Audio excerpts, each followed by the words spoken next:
You let me know when we're on the air.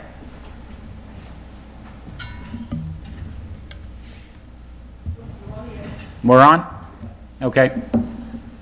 Can you clear out the recording note on the TV there?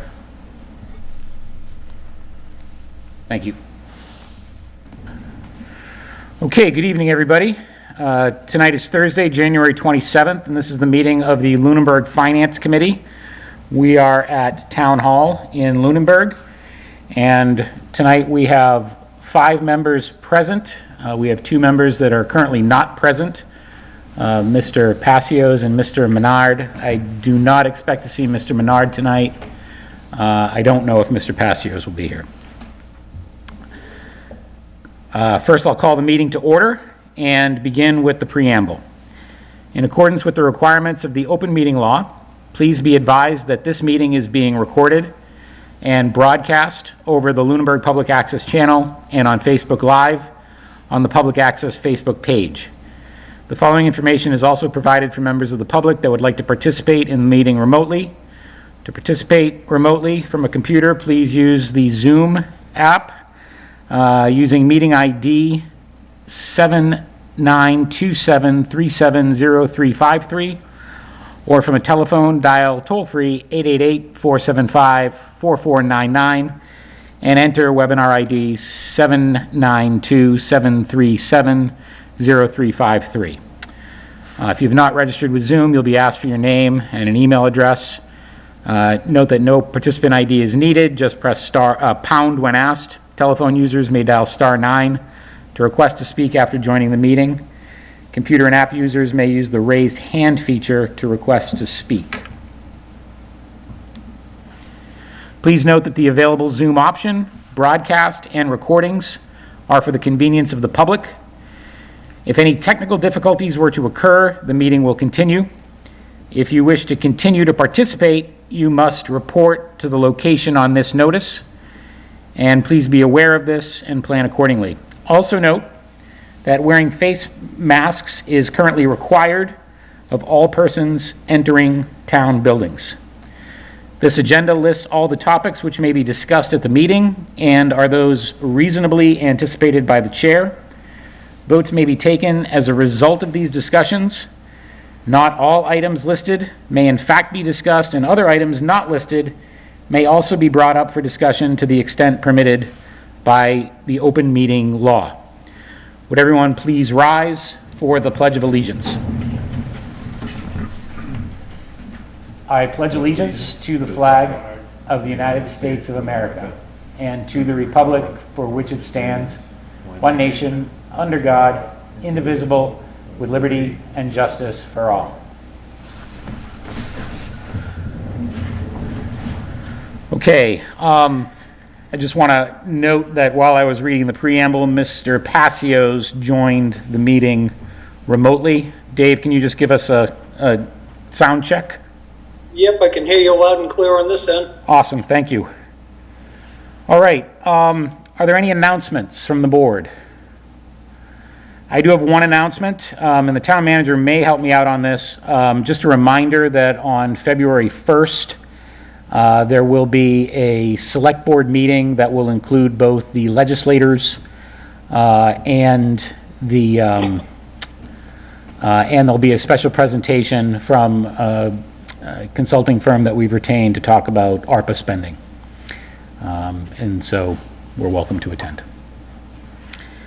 Is there any other announcements? Hearing none, is there any public comment? Mrs. Archambault, you are recognized. Thank you. My comment this evening has to, Carol Archambault, 662 Page Street, and Chair of the School Committee. My comment this evening has to do with the capital plan.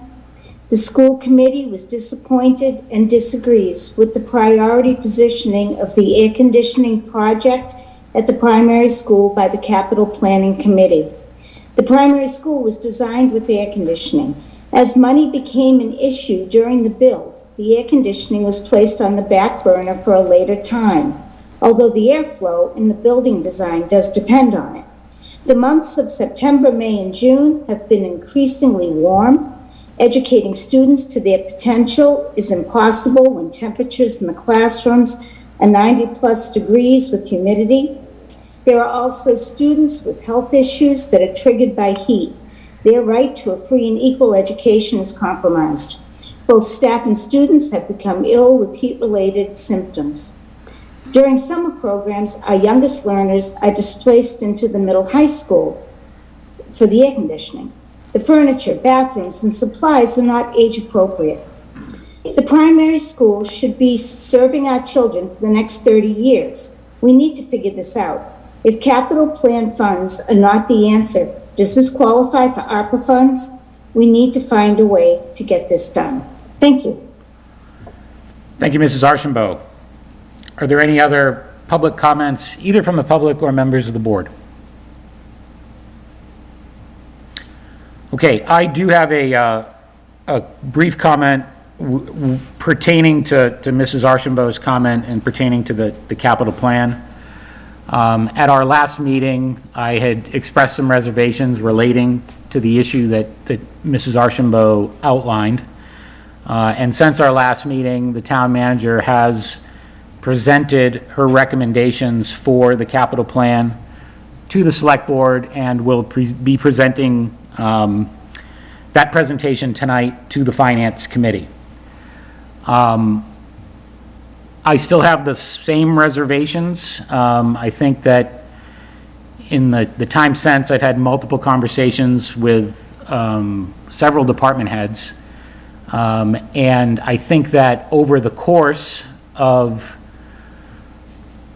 to a certain extent, tonight's conversation, but I think in much more greater detail, we will have opportunities to discuss the capital plan and the merits of the requests of capital items with department heads over the course of the next couple of months. And it is my intention to have those discussions and to have them thoroughly with respect to any and all items that are worthy of deeper conversation. As I said at the last meeting, I do have some issues with the prioritization and even some of the scoring with respect to some items on the capital plan. I think it's unfortunate that the capital planning meetings were not recorded, and public documents are not readily available, although I have requested and received some detailed public documents from the town manager this week that I will share with the members of the board shortly. At the select board's meeting last week, the chairman of the select board made a comment, and I'm paraphrasing, but effectively sharing his opinion that the capital plan probably won't change much between now and when it's enacted. And I don't want to put words in his mouth, and I don't know exactly what his intentions were, but the insinuation could have been, or it could have been interpreted as this is what's going to happen. And there's an expectation that this will be rubber stamped. And if you believe that, which I don't, but if you do believe that, then in my opinion, you believe that we're sitting here wasting our time. And I don't believe that. And I believe in the process. I believe that the recommendations of the Finance Committee and the Select Board matter. I believe that everybody in town, including elected members of other boards, should have their voice in this, and they will be given the opportunity to ask questions directly of department heads and the town manager at our public hearing that's scheduled. And ultimately, it's the voters at town meeting that will make the decision. So suffice to say, we're a long way from town meeting. It's more than 3 months away, and there's ample time to have these discussions and to sort out exactly where our priorities ought to be with respect to capital. And with that, if there's no other public comment, we'll move forward. Town Manager and Finance Director report. Madam Town Manager, if you want to address any town meeting warrant updates as well, they're sequential on the agenda, you are welcome to do that also. And streetlights, for that matter. So, you're muted, Heather. There you go. No updates on the warrant at this Okay. time. And in regards to streetlights, I gave this update at the select board's meeting last week, that our town council has been corresponding with Unitil's council and the general counsel at the DPU. And due to other high-level docket on the DPU's calendar right now, they were advised that informal discussions with the department were likely the best route for moving forward rather than a formal filing. But she contacted the company, and on January 9th, that was the last original date, and she received the same materials as she did prior as far as a breakdown or materials supporting the costs that they provided previously. So she's still waiting on a complete breakdown, which we're entitled to as far as the replacement cost for the streetlights. She followed up again on January 13th, and I heard from her again today. So on Monday, she'll be contacting the DPU so they can correspond directly with Unitil.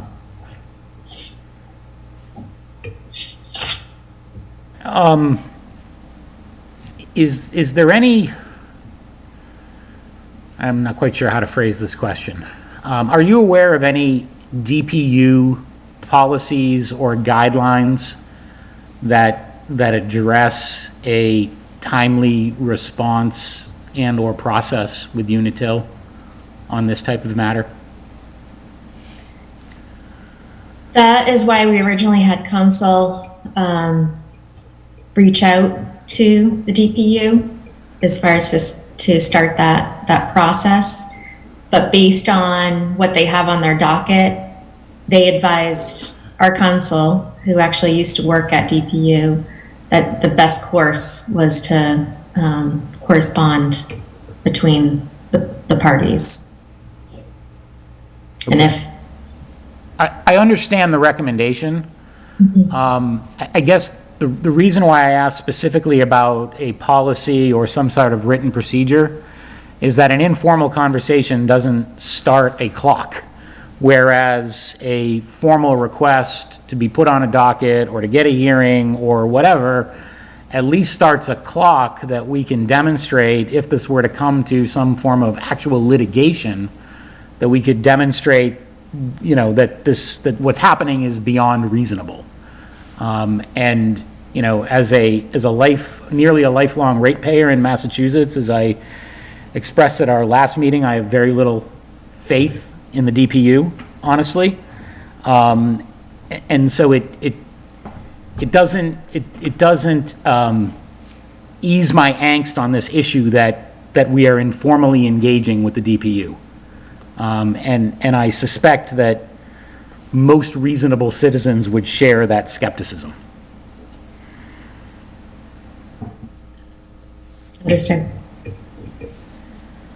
What exactly is the issue between the town and the DPU? The issues between the documents that Unitil has provided for the depreciated value of the streetlights, that is close to the same value that they gave us at least a year prior. And so they're not providing a complete breakdown of how they calculated that depreciated value, which we are entitled to. So naturally, Didn't they give us a price for the streetlights? They have given us a price, but not a breakdown of how they realized that value. And what was the amount that the town voted to pay for the streetlights? I believe it was 89,000, if I remember correctly, in that ballpark. 91,000. Mm. How much? say again, Karen? Thousand. 90,000, 91. 91? Yeah. And what did Unitil give us for a price to purchase? It was close to that price. That's what we based our original town meeting vote on. It was a little more than the value, so. But if, Dave, do you recall the exact number? I don't recall the exact number at the time. Dave has his hand up, and he may have a better recollection than I.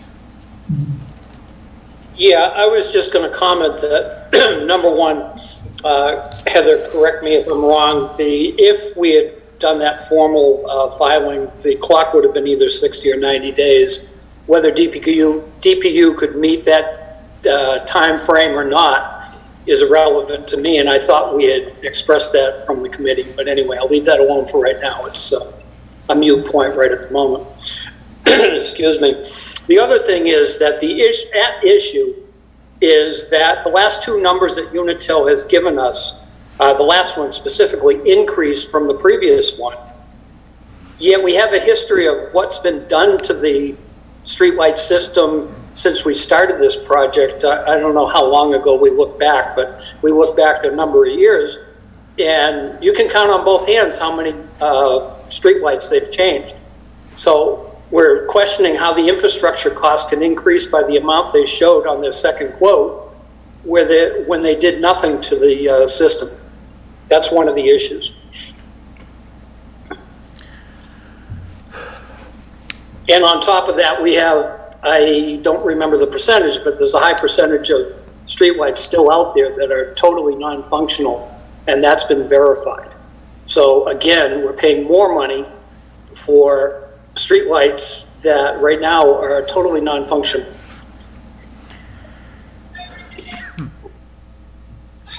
So, I guess suffice to say, there's some shared concern. I think is a fair summation on behalf of the members. I don't think that it's our role to formally request or to push the select board or the town manager in any particular direction on this. I believe that that's an executive function. But suffice to say, hopefully the discontent is being heard here, because it is frustrating, and I know that frustration is shared universally. Yeah, Peter, if I could make one more very quick comment. Then Please, Dave. on if you're ready. The other thing that's important is that the grant round's coming up, that we need to apply for the money for this purchase. Fortunately, they've changed the rules slightly than they were a couple of years ago, and as long as we can prove, which we already have the documentation, that we are in negotiations with the utility to purchase the streetlights, we can go ahead and apply in the next grant cycle. So we were under a lot of pressure to have a finalized agreement previous to this change in the procedures. So that's good. Okay. Anything more on streetlights? Okay. Madam Town Manager, anything else specific to Town Manager or Finance Director's report? I don't know if everyone saw the governor's proposal on the cherry sheet. That's news this week. So the overall impact, and Karen can verify this, is about $983,000 more than fiscal 22 for state aid. And that's all in Chapter 70, UGA, and Chapter 90? Chapter 90 is not part of the cherry sheet. That's a reimbursable program. Okay. And my It's outside. my understanding was that so I have not seen the specifics of the governor's proposal, but my understanding from watching the MMA meeting last week was that the unrestricted aid was a 2.7% increase. Yes. And how did Chapter 70 shake out? It goes around 11% increase. Holy cow. Yeah, significant. To what do we owe that? I'm not sure because I don't think the calculation has changed. So Okay. Well, it's going to be based on, part of the some formula. problems solve themselves, I guess. Well, that's good. All right. More good news. Yes. Okay. Anything else, Heather? Just other updates that I gave to the select board last week. I had a meeting with the EPA regarding the 925 Mass Ave, and there's significant funding coming through the federal infrastructure bill. So we are on the list for projects, and that funding we'd likely see this summer. So I'll be continuing discussions with the EPA and our consultant to move that forward. So that's the old gas station. So, my information here is, the nature of my question is entirely sourced from social media, so consider the source. But there was some discussion over the last couple of weeks on that topic relating to the ownership of the property and our ability to do anything if it's a property that we don't own. And there was some disagreement or misunderstanding as to whether it was our intent to pursue taking the property or using some other type of authority to address those issues. Could you elaborate, at least in terms of what your thoughts are on that at this time? Well, the EPA is going to help us navigate that issue. Ideally, we would need to own the property, but there is a possibility that we wouldn't have to in this case. But they're going to help us navigate that. Okay, so the short answer is we don't know yet. It's possible. Okay. So, Okay, good. More good news. We're on a roll. yes.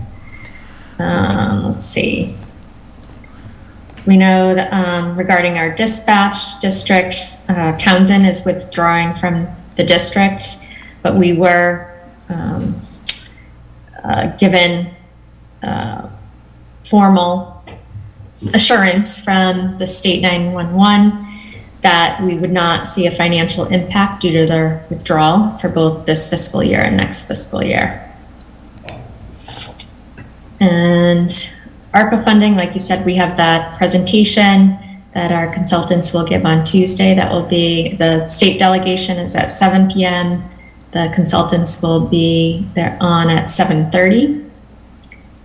And as part of that process, at a future date, they'll be doing community outreach and a lot of kind of engagement with the residents and stakeholders, that process. And I spoke with the Lunenburg Central project manager recently, and that project that's substantial completion is supposed to be expected in the spring of 2023. So that will bring between 200 and 300 jobs to the community, and obviously is a low impact to the community as far as fire and police, and no impact on schools. So overall good project, the town. And the tax lien auction that the tax collector treasurer is doing was rescheduled till March 17th at 10 a.m. Heather, on the Lunenburg Central project, do we have any idea what that will represent in terms of new growth revenue? And will that affect, or is that affecting projected new growth in the budget that you're working on right now? It is not calculated into the new growth at this time, but once permit is filed and the assessors can do a calculation. Okay, so that, just from a procedural or process perspective, you can't or shouldn't add that to your new growth projections until a permit is filed and we have an indication that construction is going to commence at a Right. particular date. Our new growth estimates are based on permits. Pulled permits. Okay, fair enough. Dave, did you have a comment or a question? Yeah, I have a quick question about the tax lien sale. I'm just wondering if the Open Space Committee, I haven't been able to follow them recently, looked at all of these properties before we go and auction them off. We've had issues with property we auctioned off very cheaply, eliminating access to other town lots. And that was part of what the Open Space Committee brought to this process a few years ago after the fact. So I believe that any property being auctioned off by the town was promised would be reviewed by Open Space. So I'm wondering if that process was followed. I'll check on that. I do know that from the original list of tax lien properties and potential foreclosures, all those properties have been pulled from the list. Right, and that's a fluid list right up to the day of auction. I understand that, but Yeah. if A lot of these same tax lien properties are the same properties that have been in tax lien before. Yep. Okay, thank you. Welcome. Okay. Anything else, Madam Town Manager? Yeah. Plenty to come, but anything else in that report? Yes, there's more. Okay. Next on the agenda is update on legislative priorities, follow-up discussion on our 113 legislators visit. And I mentioned I also added the Feb 1st Select Board meeting. I think in the interest of time, I just want to kind of focus on putting together a list to answer Representative Cena's question. I think is kind of where my head is on that. By the way, I think it was a really good meeting and very enlightening. I do think that there are some issues that, in hindsight, I might have pressed them a little harder on, particularly with respect to Chapter 70 and some of the calculus that Representative Kushmarek indicated. But, all's fair when there's an 11% increase in Chapter 70, so I'm not quite sure how much I want to dwell on that topic. But I did want to, I do want to just kind of open it to the board. The one topic that we brought up 40B, which I think is absolutely needs to be somewhere on our list.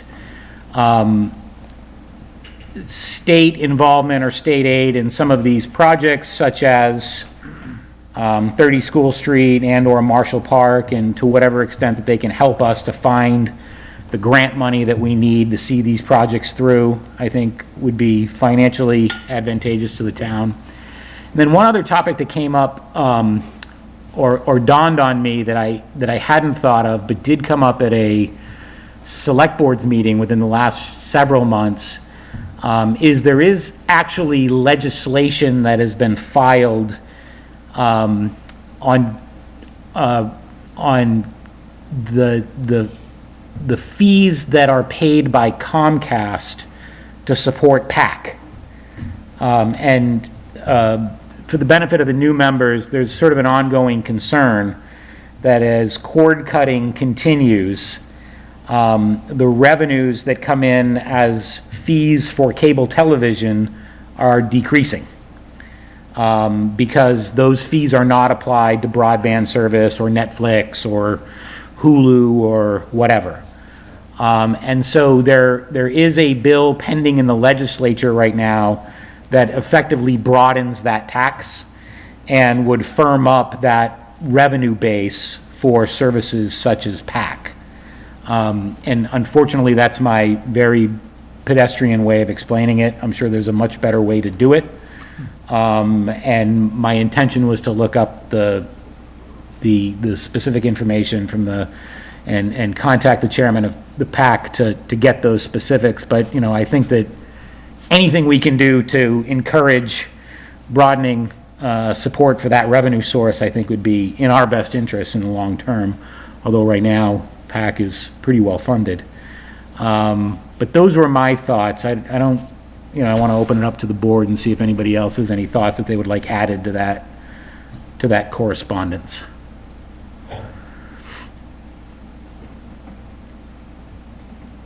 I just wonder if that would cause rates to go up to offset. It probably would, right? It's going to get passed on to the consumer. So Benefit. here's the calculus as I understand it. First of all, it's not an impending doom or gloom situation, right? PAC is funded enough now to continue to function as they are, but if they were ever to get the space that they want and be able to program to the degree that they desire, that would obviously require more funding. And it would probably, spend down their revolving or enterprise account or whatever it is that they currently operate under. And, in my view, as I've said at these meetings before, I think that PAC provides an invaluable service to us all. Number one, putting these meetings live on television or Facebook or YouTube, but also making this information available on demand so that anybody who wants to see what happened at a meeting can see it. And the reason why that's particularly important now is as opposed to what it was 30 years ago, and I frequently tell the story that in the 80s, my mother served 2 terms on the school committee in Lunenburg. And at the time, their meetings were at the Brooks House, and every meeting, there was a reporter from both the Sentinel and the Telegram and Gazette at every Lunenburg school committee meeting. And now there's no coverage from either paper for virtually anything in Lunenburg. So, we do get some decent coverage in the Ledger, but, they're resource constrained as well. So, I think that this is something that if it's not supported by an outside revenue source like Comcast or another cable vendor, that is ultimately going to flow back on the taxpayers. And it's something that we're going to be supporting out of, our levy limit like we support so many other services. So, yeah, you're right. It'll probably get passed on to the consumer, but if it doesn't, then it's going to get, pulled out of levy limited taxes. So the question is what's our preference, right?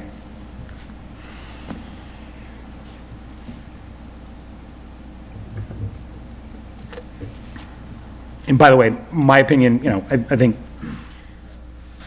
at the select board meeting that this was discussed, Michael Ray Jeffries expressed a similar concern to what you just expressed, Jay.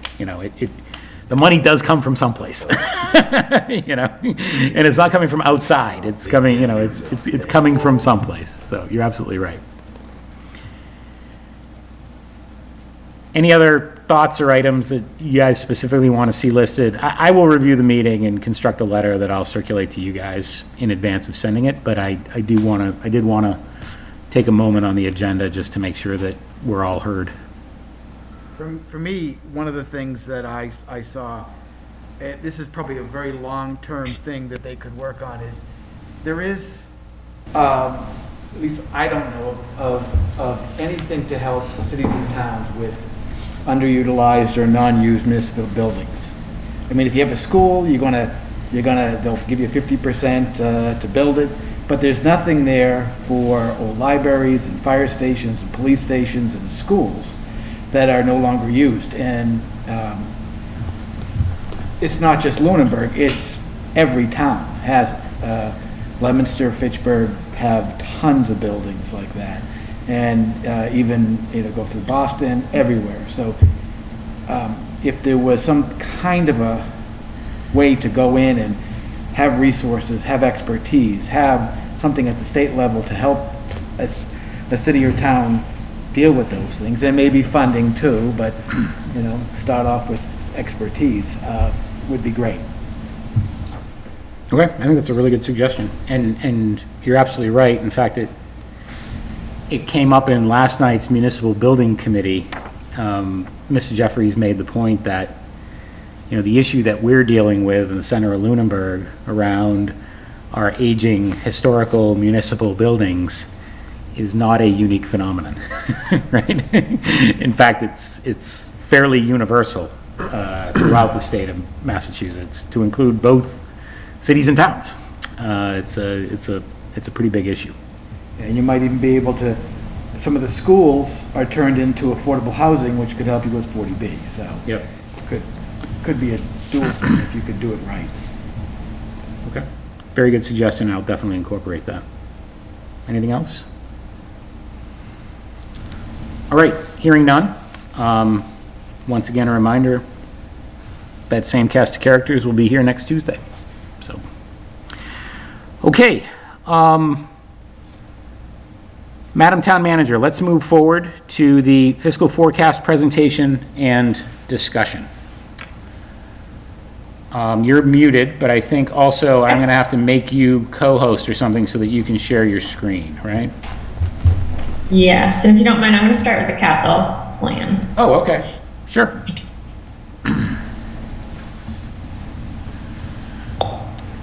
You are now co-host. Okay.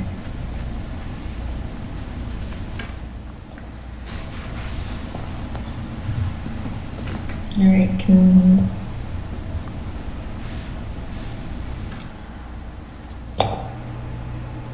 No. Sorry. Let's start.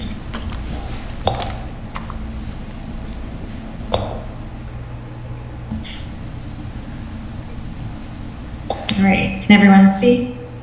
Yes. Okay. All right, so moving forward.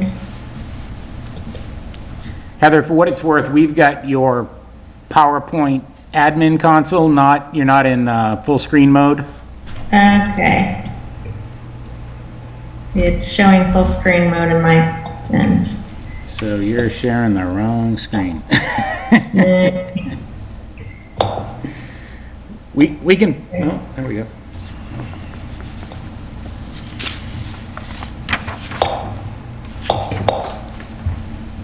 There you go. Okay. As long as I can move. You minimize that, Peter.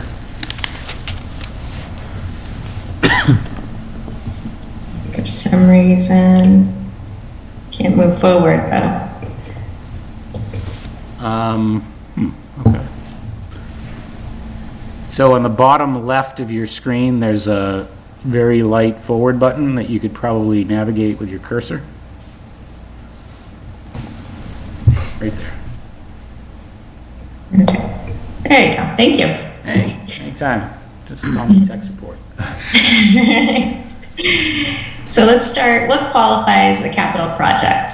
So the town's policy on capital expenditures defines capital projects as items that cost $20,000 or more and have a lifespan of 3 years or longer.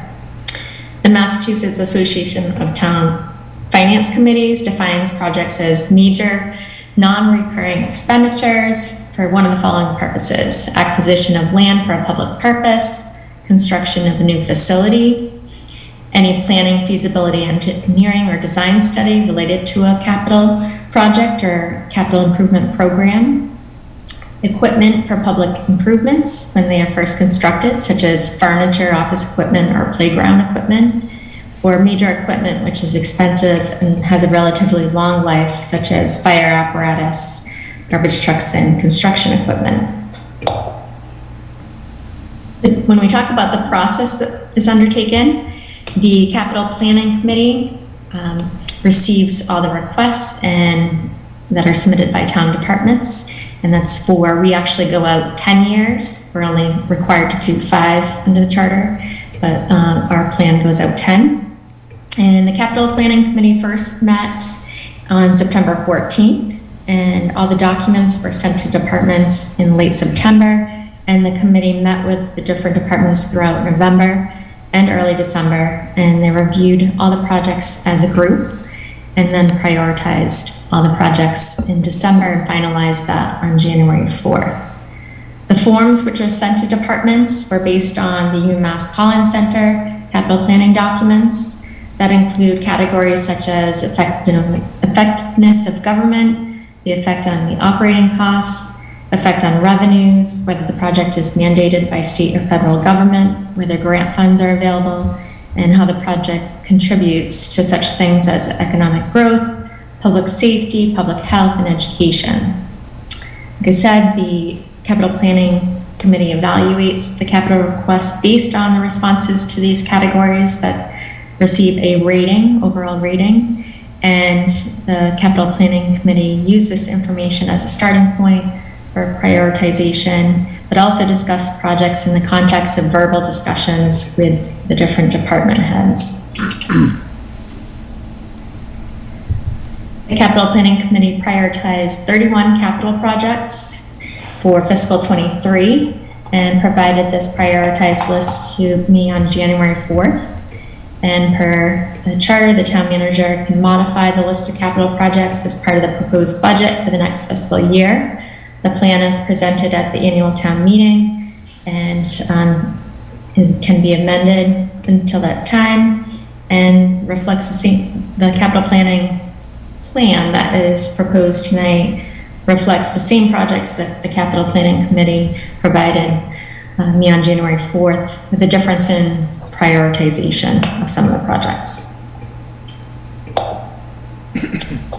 So for the fiscal 23 capital plan, we received, I said, 31 capital requests. One project was removed due to not receiving a cost estimate. And of that 30, the total was $4,043,049.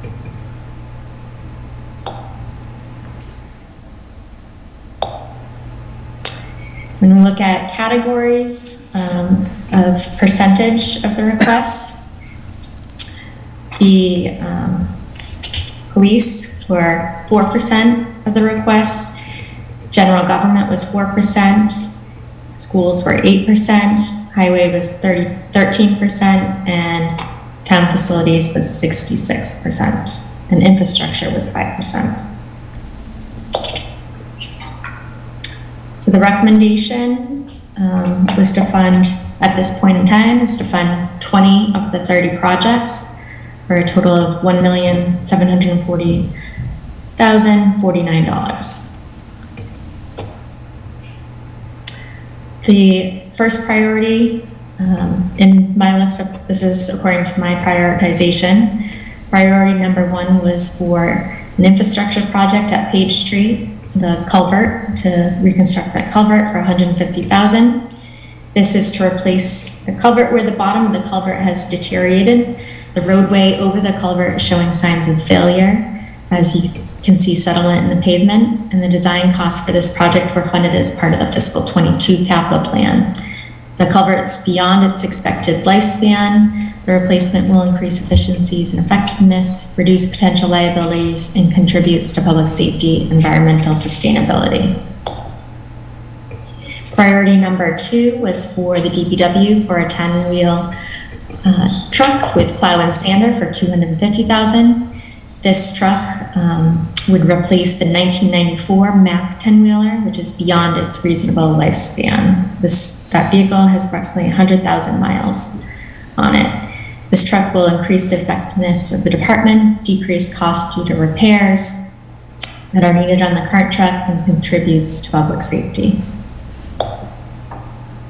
The third priority is for engineering design for drainage at the public safety building for $25,000.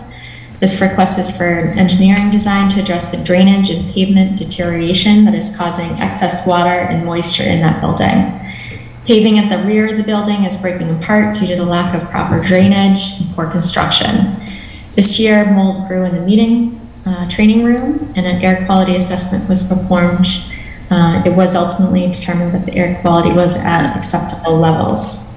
This project reduces potential liabilities, does not impact the operating budget, and contributes to public safety. Our facilities department did have to put some measures in place to reduce the moisture in that room as a temporary measure. Fourth priority is for HVAC upgrades at the senior center for $25,000.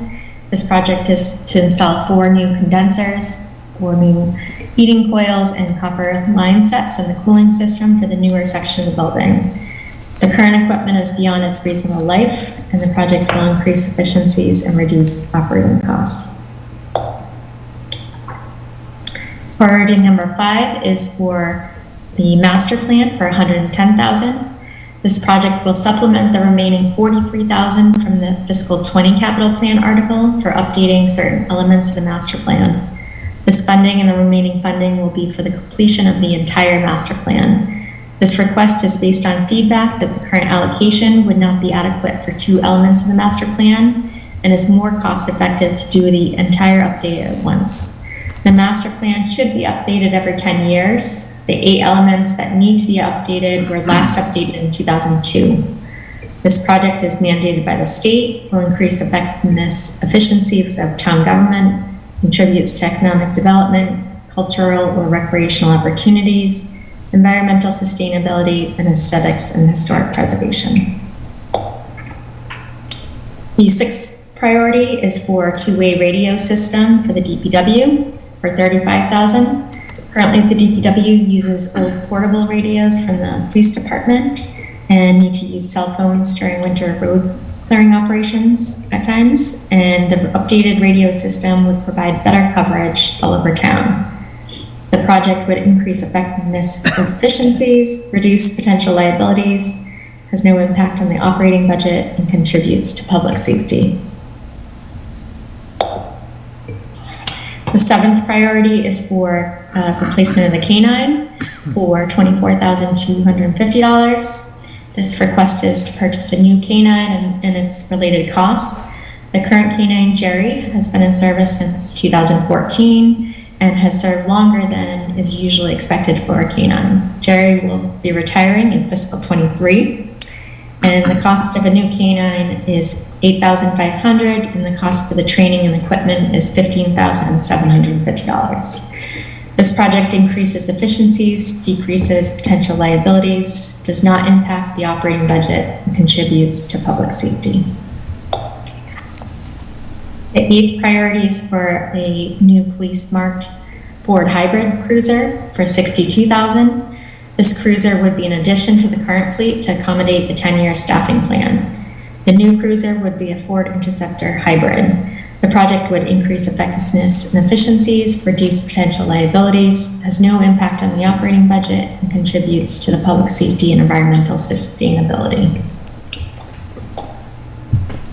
The 9th priority is for the town hall repairs that were identified in the Vertex report for years 2, items number 7 through 11 and 13 for $96,000. This project would be for building interior work, mechanical system work, including the replacement of 2 furnace units that heat and cool the 2nd floor. The 2 units in the attic were installed in the 1990s and need to be worked on frequently. The furnaces are beyond their lifespan, and this project would increase effectiveness and efficiencies, improve customer service, and reduce potential liabilities. The 10th priority is for the Flat Hill Road drainage design for $45,000. This project would be for the final design and preparation of construction and bid documents. Preliminary design work has been done for the project. The project will address longstanding drainage issues on this section of Flat Hill Road that have historically been a concern raised by residents in this area. The project will increase effectiveness and efficiencies, reduce potential liabilities, and adds to customer service. The 11th priority is for a new 1-ton dump truck, F350, with plow for the schools for $58,833. This vehicle will replace a 2008 Ford F350 for the schools. The current truck has significant corrosion that has made the dump body unusable. This vehicle is a key vehicle for snow and removal operations on school grounds. The current vehicle is beyond its expected lifespan, and the new vehicle will increase effectiveness and efficiencies, reduce potential liabilities, decrease operating costs, and contributes to public safety. The 12th priority is for a records retention project for $62,500. This project is seeking to hire specialized Public Records Retention Company to identify our archive records, inventory them through a computerized indexing system, and move them to the appropriate storage containers and shelving units. This project will, reduce the overall expenses by using only the space needs and to store records per the retention schedule, eliminating the need for additional storage space. It will increase the effectiveness and efficiencies, reduce potential liabilities, add and expand customer service, and will reduce operating costs. The 13th priority is for a new utility tractor rotary mower combo for $170,000. This piece of equipment would replace the flail mower that is an attachment on the trackless tractor. The attachment is approximately 13 years old, is frequently out of service for repair, and is undersized for our current needs. Roadside mowing is among the top resident complaints. This piece of equipment will allow for an increase in more efficient mowing clearing capabilities for the department. It will include a replacement of an attachment that is beyond its expected lifespan, increase effectiveness and efficiencies, reduce potential liabilities, adds and expands customer service, decreases operating costs, and contributes to public safety. The 14th priority is for a survey at Marshall Park for $25,000. This project will fund a property line and topographic survey. The survey will be used in the future design improvements that will be completed in fiscal 22. This project will reduce potential liabilities, does not impact the operating budget, and contributes to cultural and recreational opportunities. The 15th priority is for the senior center, vertex items number 4 and number 7 for $35,661. This project would replace the section of the 1998 portion of the roof that has not been replaced, and that's reached its expected lifespan. The project will reduce potential liabilities, will not have an impact on the operating budget. The 16th priority is for the DPW for a 1-ton dump truck with plow for $58,000. This vehicle would replace the 2012 Ford F-350. The current vehicle is at its expected lifespan, and the new vehicle will increase effectiveness and efficiencies of the department. The 17th priority is for a new mower for the Lunenburg Public Schools for $45,000. This piece of equipment would replace the 2000 Toro 455D mower with an Exmark 96. Availability of parts is becoming a problem for the schools when it relates to the hydraulics for this mower. This project will reduce operating costs and contributes to environmental sustainability. The 18th priority is for the Brooks House, vertex items number 3 and 4 for $24,000. This project would repair the stone foundation and remove and replace the deteriorated steel columns and replace with new sonotubes. It also includes replacement of the stone bearing at the northwest corner of the building with new sonotube foundation. This project will reduce potential liabilities and contributes to aesthetics and historic preservation. The 19th priority is for a new police marked Ford F-150 responder for $67,805. This cruiser would be an addition to the current fleet as there is no multi-purpose vehicle. The truck would allow for towing of the 2 utility trailers and boat.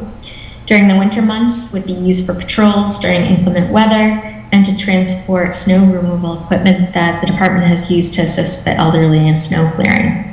The project would increase effectiveness and efficiencies, reduce potential liabilities, and contributes to public safety. And the 20th priority is for the old primary school. Vertex identified hazardous materials abatement costs for $371,000. This project was identified in the property condition assessments to be done in years 0 to 1, which was back in 2018. For the abatement of hazardous materials. The project would reduce potential liabilities, would not impact the operating budget, and contributes to public safety and public health. The There are 10 projects that are currently not included in, to be funded at this time in the plan that were identified for fiscal 23. The senior center for installation of a generator that would provide continuing use of the building when there are power outages, and this would be has been identified as a need when it comes to the fire suppression system that requires a power supply and has to be manually turned back on when the power goes out. This issue caused water damage during the 2008 ice storm, and both the Council on Aging Director and Fire Chief are in favor of creating a second emergency shelter at the senior center that would be used for seniors. And that project is for $90,000. The Ritter repairs, vertex years 0 to 1, was for evaluation and hazardous materials abatement. That project is $182,000. The senior center revised the back patio beyond on the back side of the building, and that would the project is currently in the design phase. There was funding source to do a preliminary design for this, and this would create a multi-purpose patio with hardscape area at the rear of the building that would be ADA compliant. And that project is for $100,000. The AC for classrooms at the primary school, that project is to install condensers to allow the energy recovery units of the primary school roof to be able to cool the classrooms.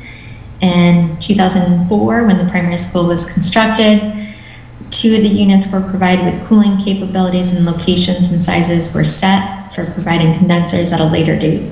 This includes the classrooms, library area, gym, and cafeteria. And that project cost is $232,800.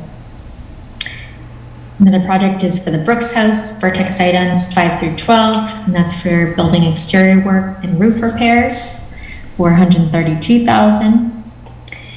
Another project at the Brooks House for vertex costs in years 0 to 1. That's for abatement of hazardous materials and installation of a backflow preventer for a water line. That project is $111,000.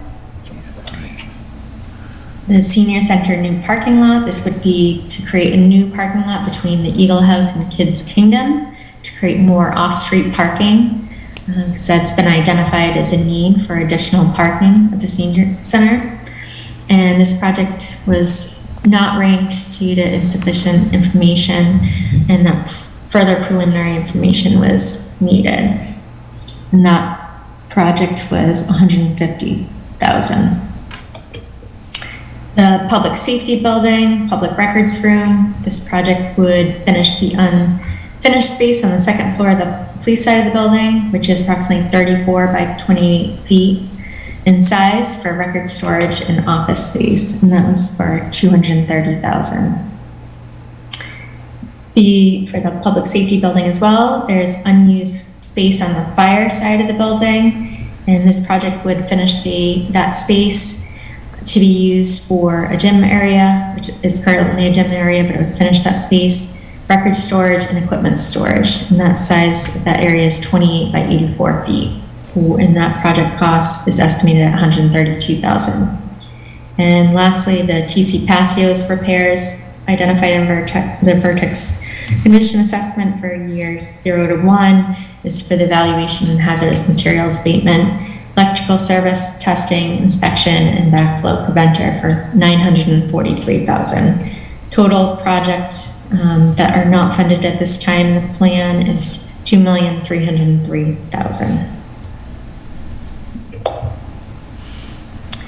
So the recommendation at this point is to fund through a combination of tax revenue, free cash, and unexpended capital. When we look ahead to years 23 and 32, so these are the projects that have been identified at this point in time. And as you know, the capital plan is a living, working document. So this is updated annually. So as we go along, even though it looks like there may not be projects at this time in fiscal 27 or 28, those may come up in the future, as well as projects that aren't funded this year would get pushed to the future years. So this is showing general government and facilities. These are all projects identified by the police department at this time for the next 10 years.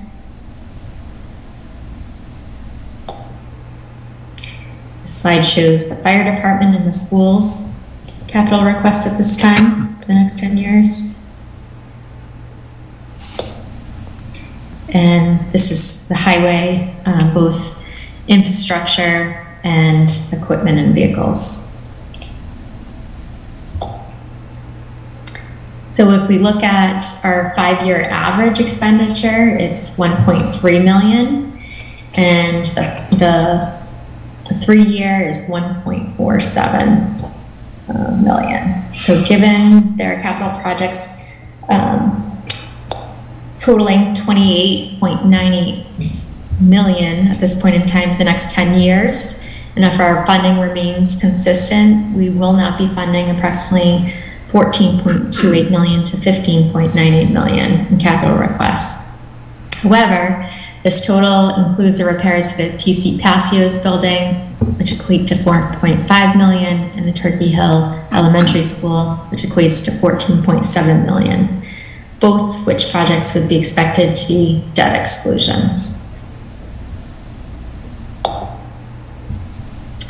This slide demonstrates a scenario of using a foundation of 700,000 from tax revenue, increasing at 2.5% each year, a foundation of 500,000 from free cash each year, and the use of the Special Purpose Stabilization Fund for fire apparatus that's been identified at current values.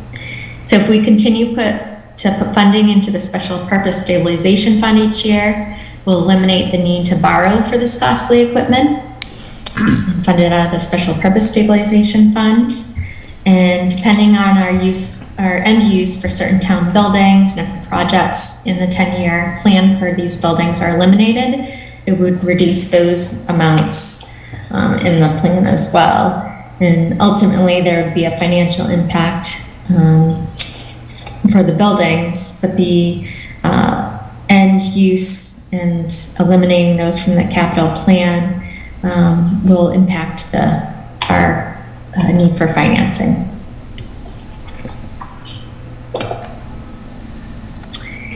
So our next steps are to continually to reevaluate the 23 capital plan as the budget develops and it progresses, to see if any additional funding can go towards the fiscal 23 capital plan and projects that weren't funded, because we know deferred projects will compound the amount needed for capital in future years. I would request adoption of a policy that dedicates a portion of the budget for capital outlay to have a consistent amount dedicated towards capital each year. Tax revenue is a reliable source of funding as opposed to free cash, which fluctuates. And this will help us establish a baseline for funding future capital projects. I would recommend planning on using special purpose stabilization funds in the years that have large ticket items such as Fire Squad 3 or ambulances, that there were, so we have sufficient funds through these sources, and we can dedicate our tax revenue and free cash and unexpended capital toward other projects. The current balance of the Special Purpose Stabilization Fund is approximately 1.4 million. And once a plan for the Turkey Hill Elementary School and TCP are known, this will determine the need for capital projects for those two buildings on the 10-year plan, and if they're funded outside the levy. And at that point, are there any questions? I'm sure there are. Probably so.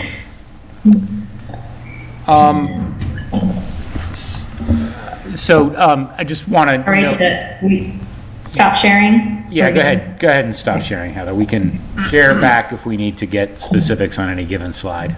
But I just think it's easier with Zoom to not be sharing if we're trying to have a conversation. I have a number of questions, but I'm going to defer to the board first. I do want to note, for the record, by the way, in the booth, we've lost Zoom on the television monitor.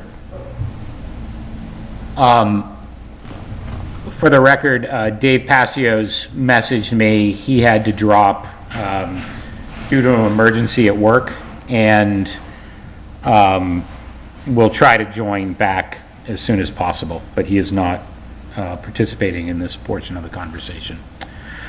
Any questions or comments from the board relative to the presentation thus far? A few. Mr. Waters? Sure. Thank you, Madam Town Manager. It's always nice to see a well-put-together presentation. It's 2 in a row that I've seen, so thank you for doing that.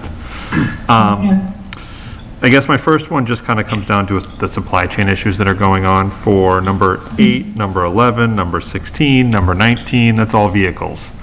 Is there any concern that we're not going to be able to receive any of these, or is there, I know it's difficult to find a car at this point, is it difficult to find a police cruiser or a dump truck? Yes, we're experiencing that now with the vehicles that were on the fiscal 22 capital plan. There has been a delay in when we expected when we received those. So I expect that will continue. However, the need doesn't go away. So if we, delayed putting those orders in when we are able, because we can't order it without having an appropriation available, it would just further impact those departments and operations. Okay, so there's no change that's necessary to be made if they're not able to deliver it until FY24 or something like that, right? No, because the capital plan funds just carry over until the project is complete and we close out those accounts. And since it's already theoretically appropriated at that point, we wouldn't have to then reappropriate it at the 2023 town meeting or anything like that? No. Okay. No. Okay. For number 13, the new mower, or the tractor mower, is there not an option to just purchase a new trackless mower attachment for less? So, the machine we have, the trackless tractor, is a smaller machine for that, and that is not what has happened. Is because that machine isn't sized appropriately for the type of growth, the roadside clearing that the DPW needs to do. It really beats up that machine. So and Mr. Oliver could really explain this much better than I can, but the utility tractor rotary mower is sized appropriately for what we're looking for roadside clearing.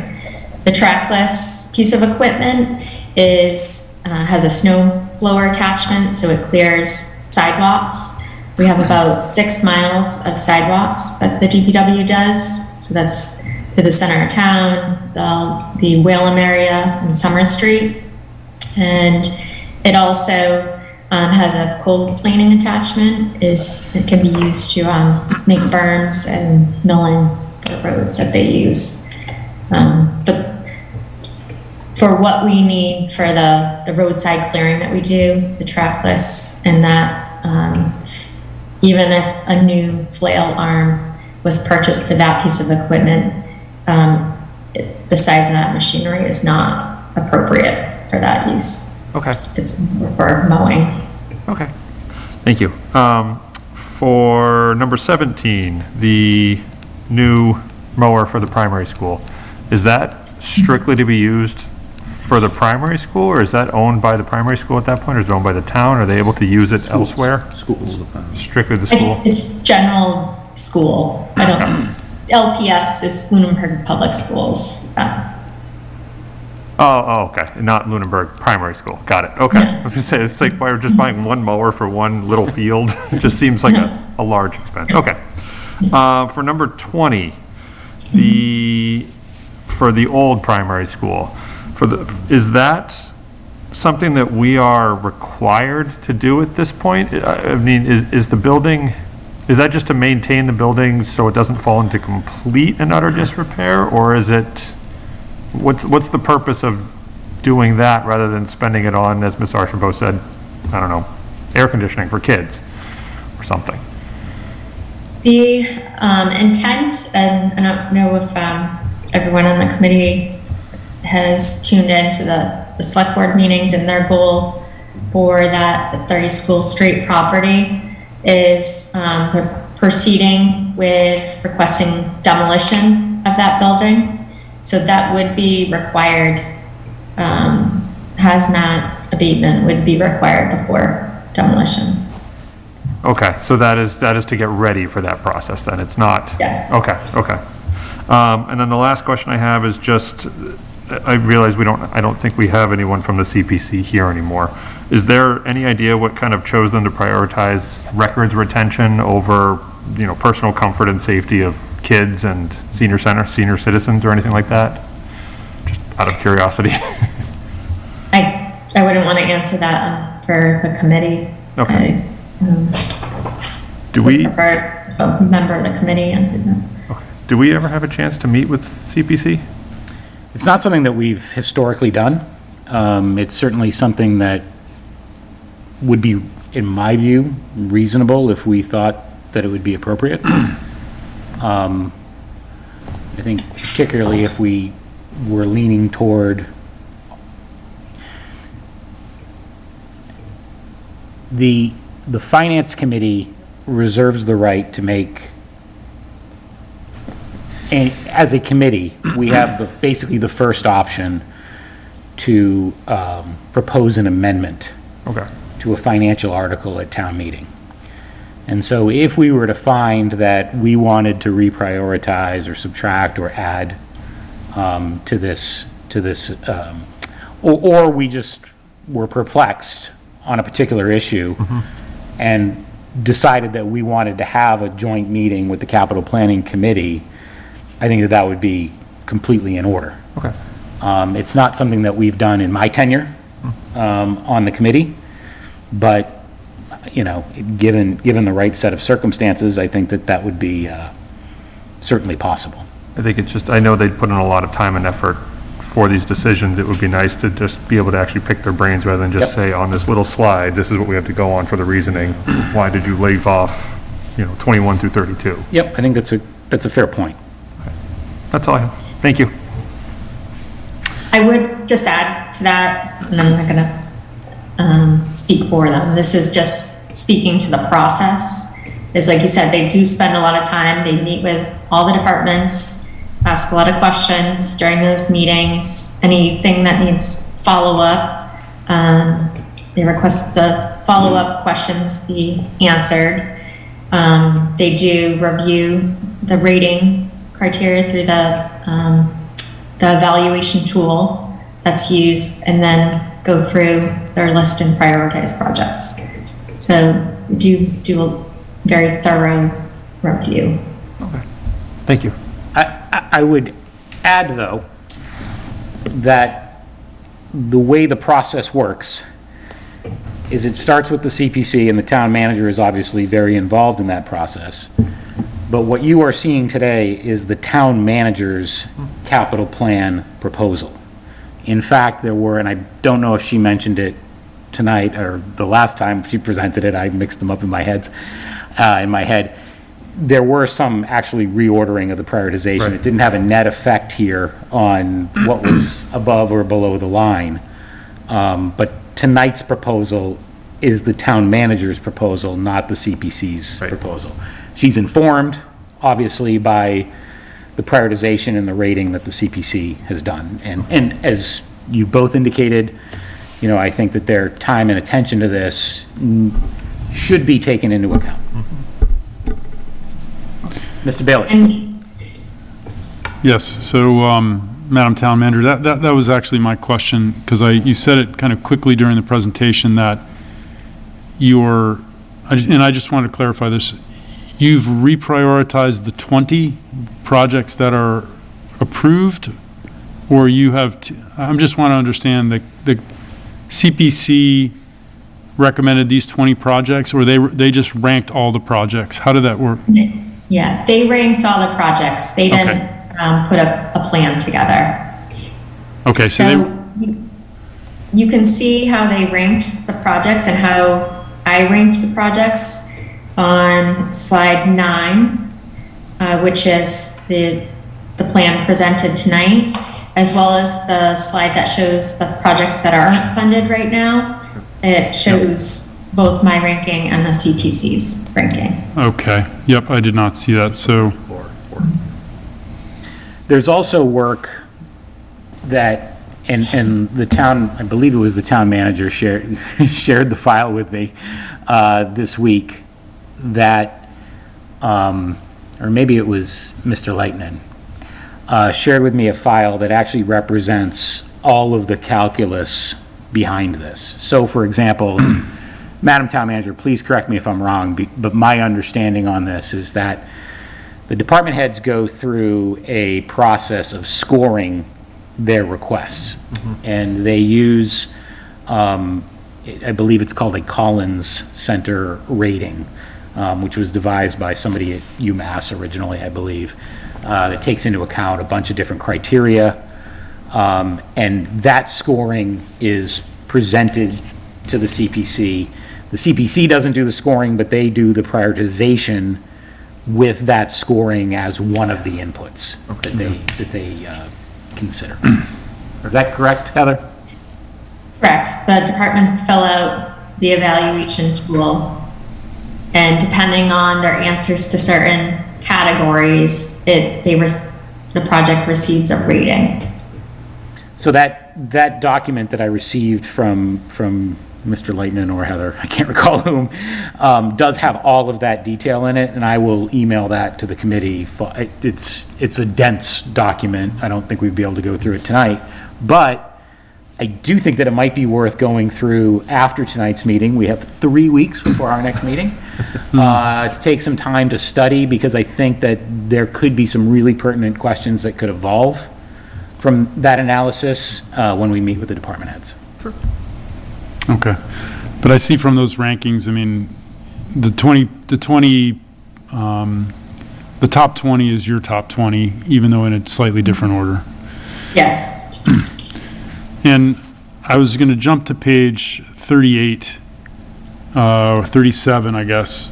And I just want to understand I don't know if you're there, but there's a line at the top that summarizes the capital plan for the next 10 years. And it starts with 4 million in 2023, et cetera.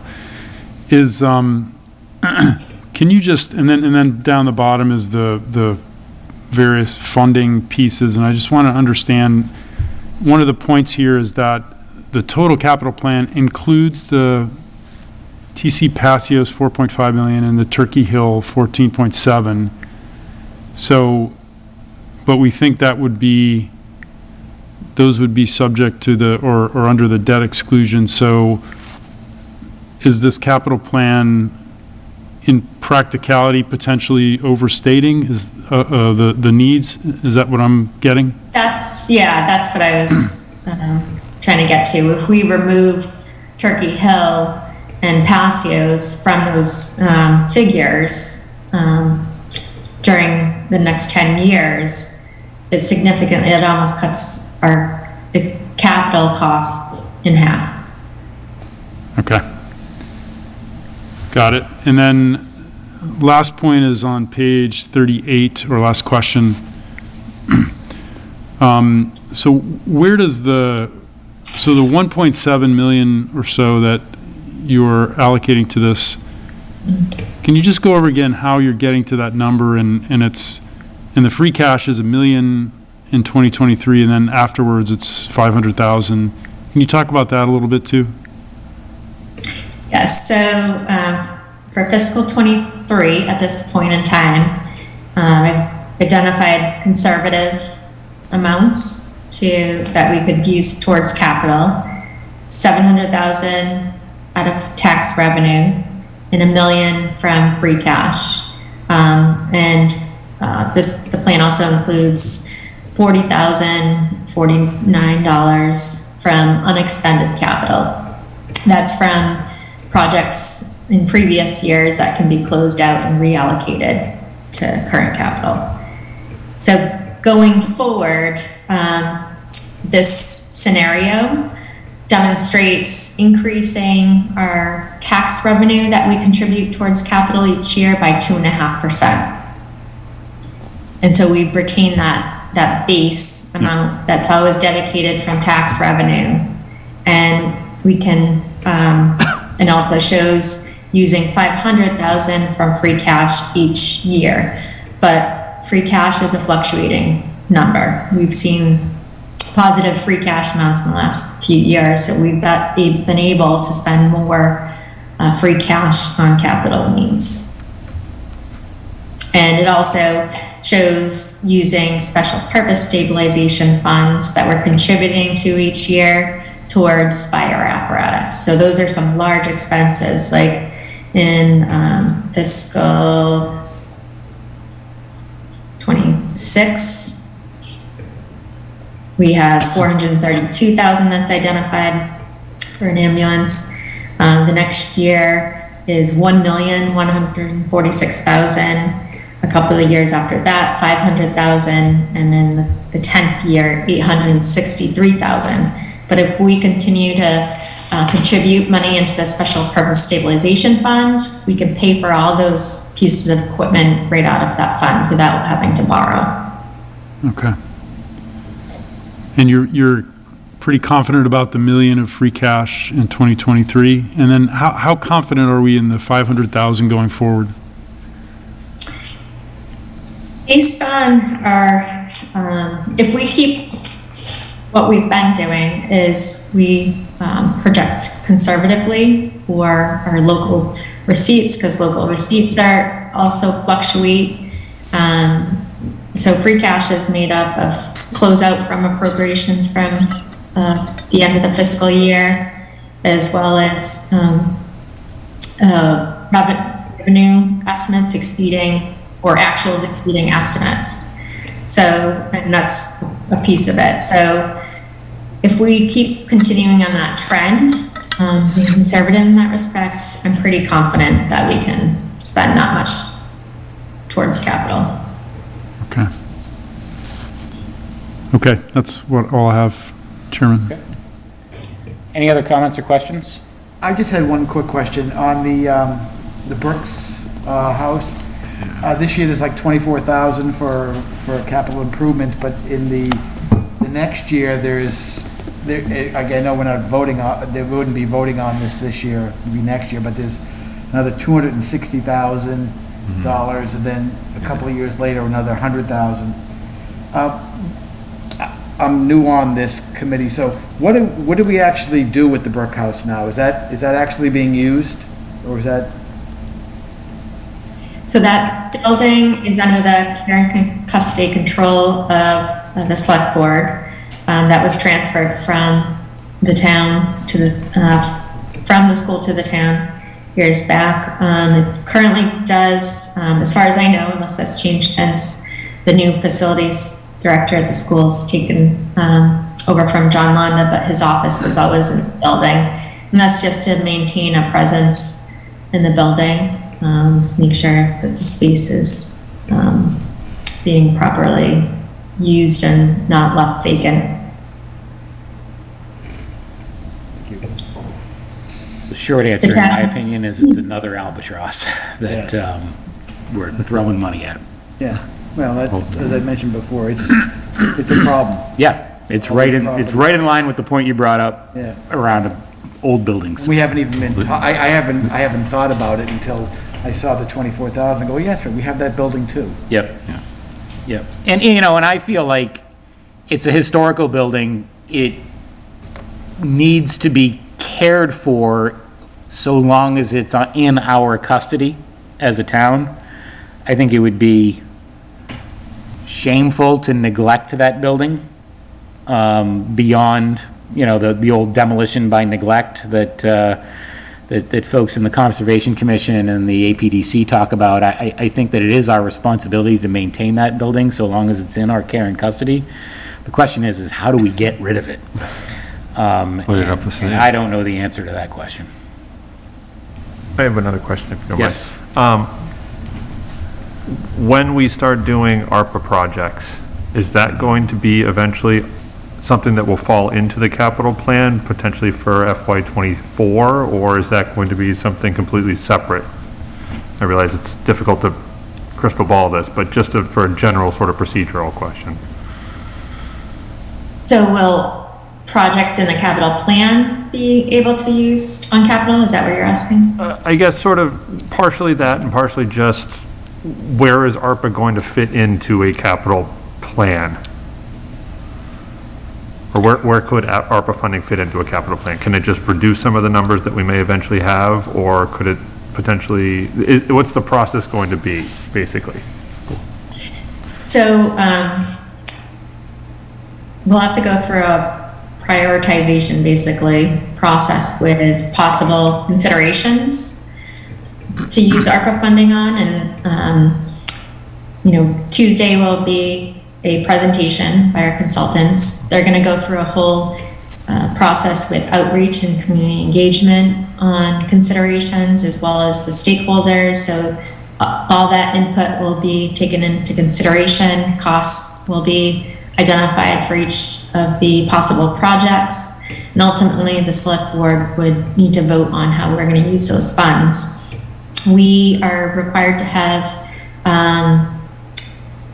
what those funds will be used on, like basically allocated to by the end of fiscal or the end of calendar year 24, right. And they have to be fully expended by the end of calendar year 26.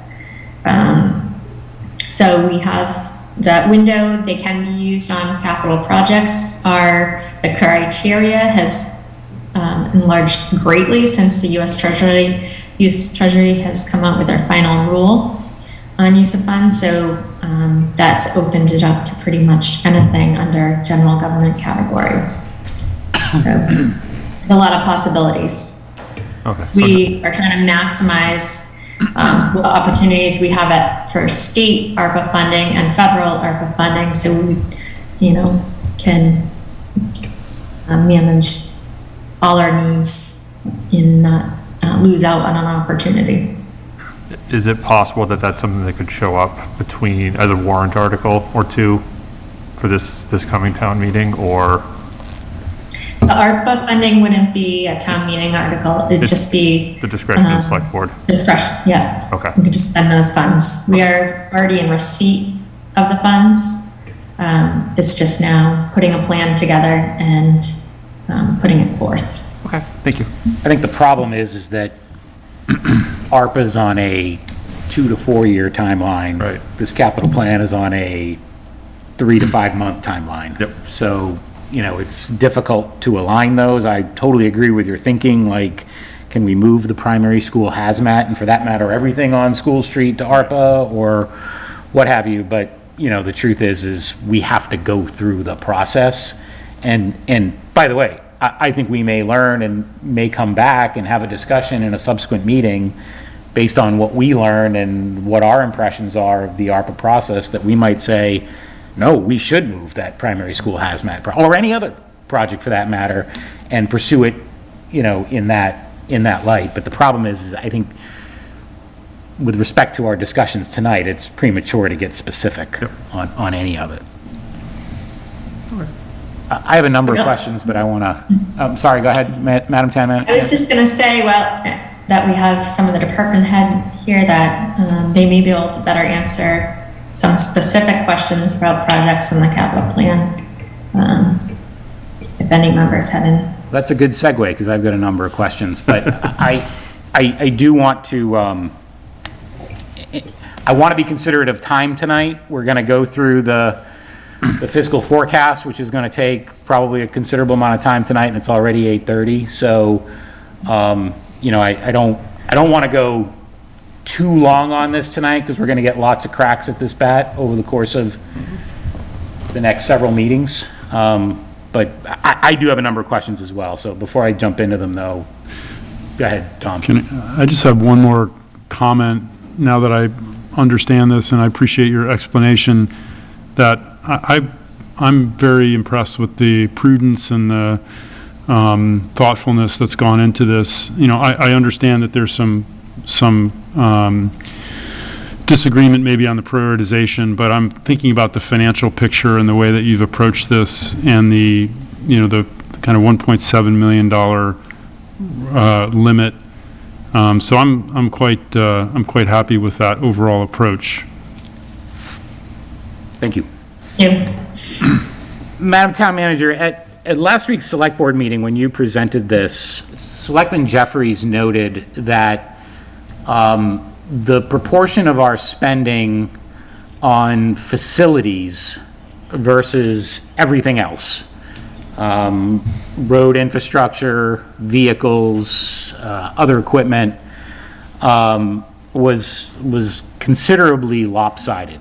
And over the course of the last couple of years, when we talk about our facilities, there's an often repeated refrain that we don't maintain our buildings to the level that we should, and we're not updating or replacing systems to the level that we should.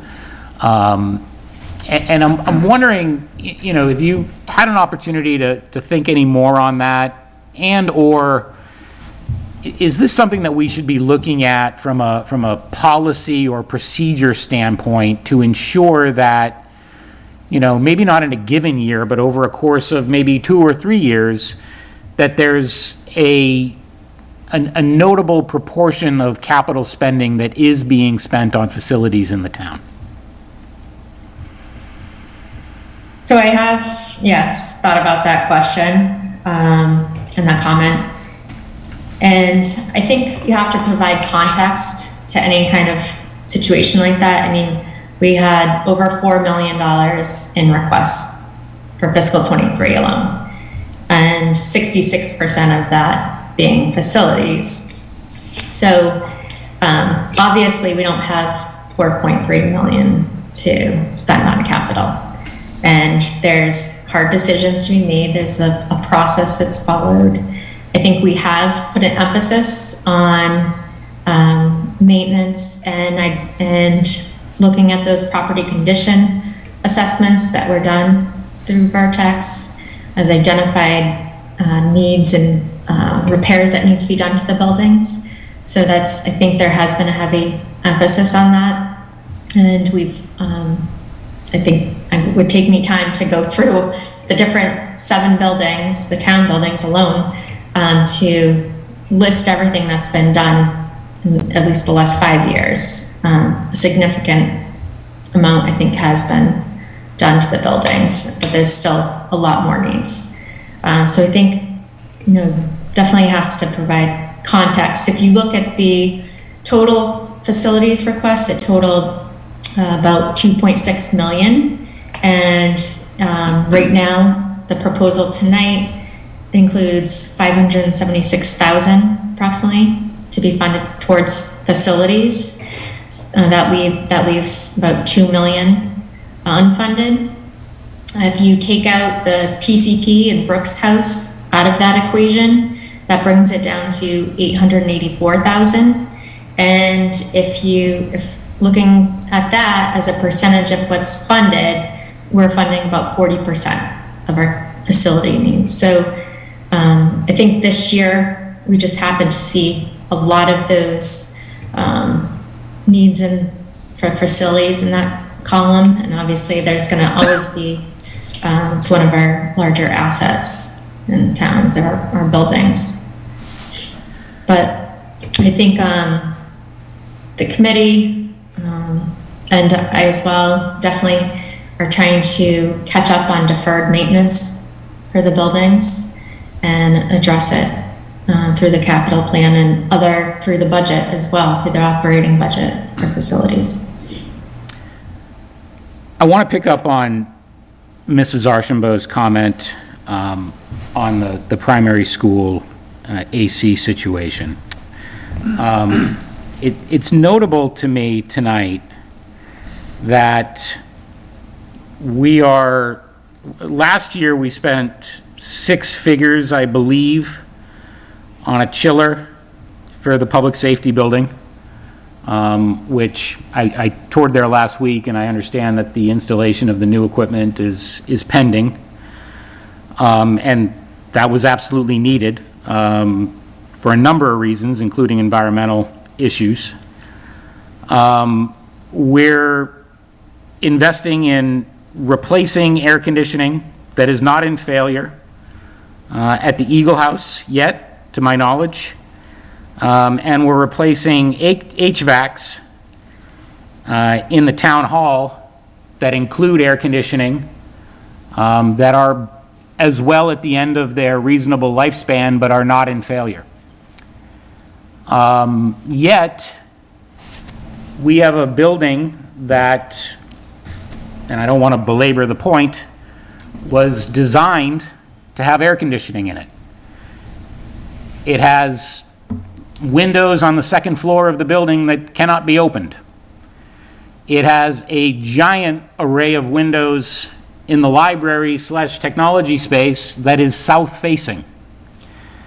And because of cost issues back in the early 2000s, we did not put air conditioning in that building. And as a result, more than 2 months out of the year, we have 7 and 8-year-old children, an entire grade, and a cadre of qualified teachers and paraprofessionals and administrators in that space that are subject to, throughout their day, in excess of 90-degree heat and 90% humidity. And then we ask ourselves why our MCAS scores in the elementary school are lagging. Well, I don't think that 90-degree heat for a full day, day after day, with 7 and 8-year-olds is conducive to the level of learning that we expect our Lunenburg Public Schools to be able to deliver. This is a problem that has gone on for a decade and a half. I credit the current school administration for finally bringing it forth and calling attention to the issue. I don't think that the school administration or the school committee has done a particularly good job in campaigning or making the case for this. But at the end of the day, as I've said a few times, somewhat facetiously, the CPC and the town manager and the finance committee and the select board, we're not judging a cheerleading competition. We're judging real money here that has effects on people's lives. And I have a real hard time balancing that item that is below the line with a number of items that are above the line that, frankly, I'm not qualified to tell the DPW director that he doesn't need a $170,000 tractor and mower after we just bought another $170,000 tractor that would take an attachment for $30,000 that would do a substantial part of the job, and we could outsource the balance. I'm not that we don't need that, but I do have reservations about the prioritization. I'm not qualified to tell the police chief that we don't need a marked Ford F-150 crew cab to tow trailers that we somehow managed to get around today as an additional vehicle to our inventory. I'm not qualified to tell him that we don't need that. I have very serious reservations about what we might be able to do to get around the need for that vehicle, or to perhaps use that vehicle as a full-time patrol vehicle, which I hope to discuss with him when we get into the nuts and bolts of the public safety presentation. But I have reservations around that prioritization. Those are just 2 items that we've never had in our inventory. And if you look at our out plans, we're replacing 3 police cruisers a year in perpetuity. We've got multiple heavy vehicles in the next 3 years on our DPW plan that we don't currently have in inventory, I believe. So I'm not sure, I just don't feel that we're balancing these priorities right. And it's just a personal judgment. It's not to say that if you disagree with me, you're inherently wrong, because I'm not qualified to tell you that you are. But to me, it just doesn't feel right. And that's going to be the nature of the conversations that I think we're going to have when it comes to capital in those discussions. I just don't get the logic. And maybe I will keep an open mind. I have not come to a conclusion, but right now I have a really hard time with this. So I guess that isn't a question. It's a comment, but I would certainly welcome comments in response from the town manager or any department head for that matter.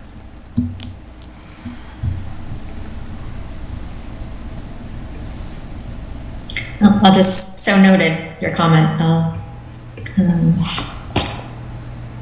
I think there's going to be different opinions on some of the projects.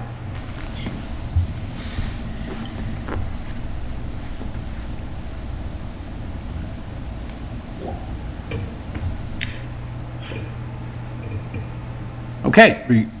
Regarding the HVA systems, furnaces in the town hall, and even like the generator for senior citizen, why wouldn't we be looking at green communities grant funding for these items? For the furnaces in the town hall? Well, any HVAC, yeah, heating, air conditioning, lighting items.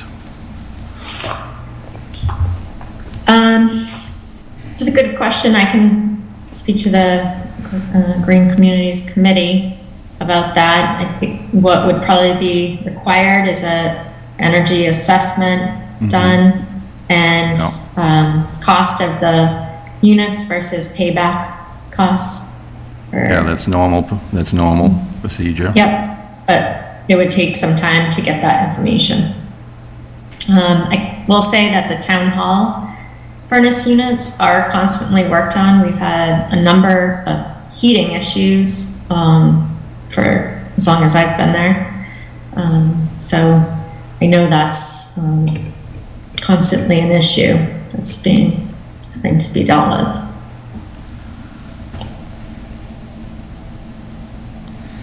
So I guess that probably should have been brought to the attention of the green communities a while ago, if it's been an ongoing maintenance issue.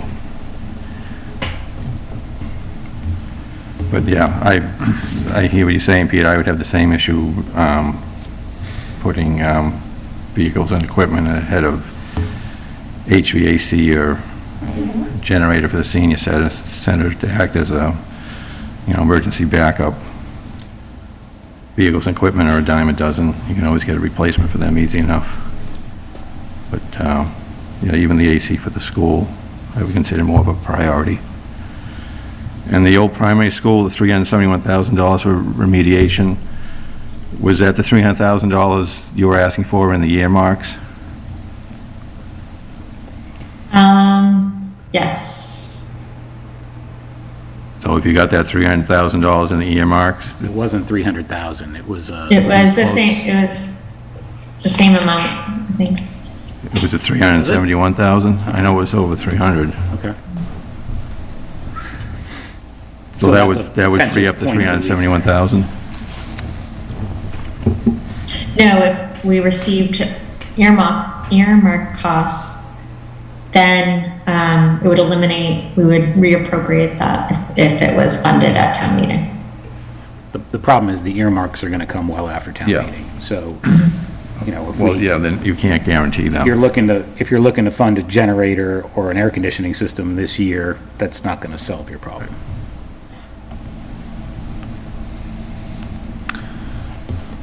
So, Mr. Chairman, in the information you're going to send us on the rankings, that has the full rankings. I think we only have the top 20 ranked here, so where that would sit in the rankings, Yep.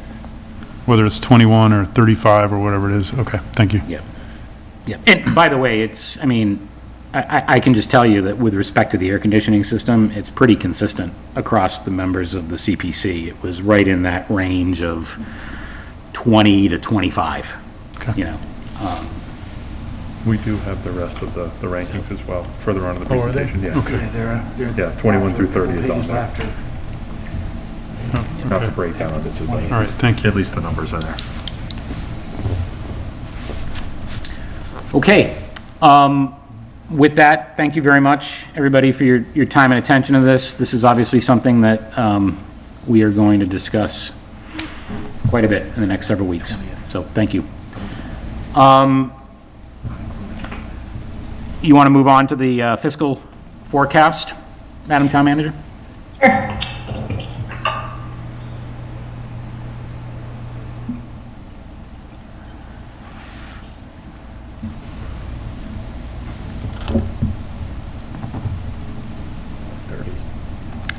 Thank you.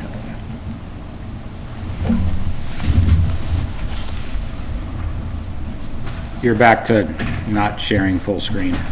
Yeah. So happens, I open it and then it has to, I have to.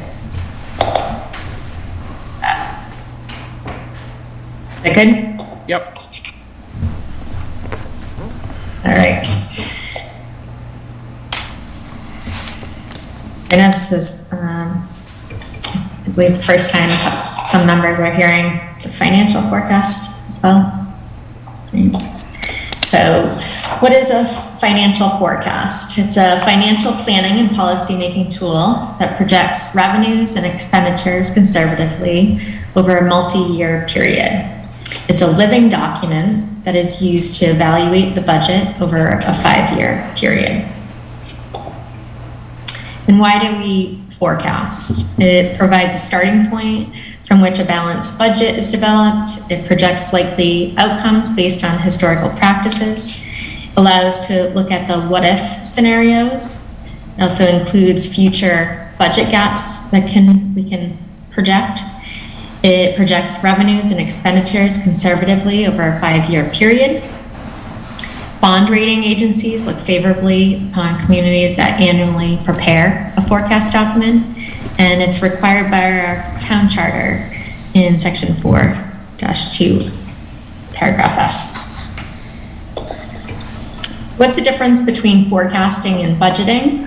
A forecast provides a long-term and big picture financial perspective on service delivery using both known information and assumptions on future revenues and expenditures. The budget is a specific plan detailing service delivery in the coming fiscal year. So the goals of forecasting include gaining a long-term perspective, basis for planning, determining whether fiscal problems are on the horizon, and it gives you time to plan for change, whether favorable or unfavorable. And it reinforces the need for long-range considerations during the annual budget process. So some key concepts used in forecasting include it uses reasonable, conservative assumptions that must be evaluated and updated each year with changing financial data. Represents the community's projected financial position. Is a tool to evaluate the impact of various budgeting decisions and policy choices over time. It's a living document that can be adjusted. And once you develop the baseline projections, the underlying assumptions can be adjusted to address any issues. A forecasted shortfall needs to be examined and does imply that some action will be taken, or at least plan to avoid the financing problem. So either looking at raising revenues or reducing expenditures or possible implications.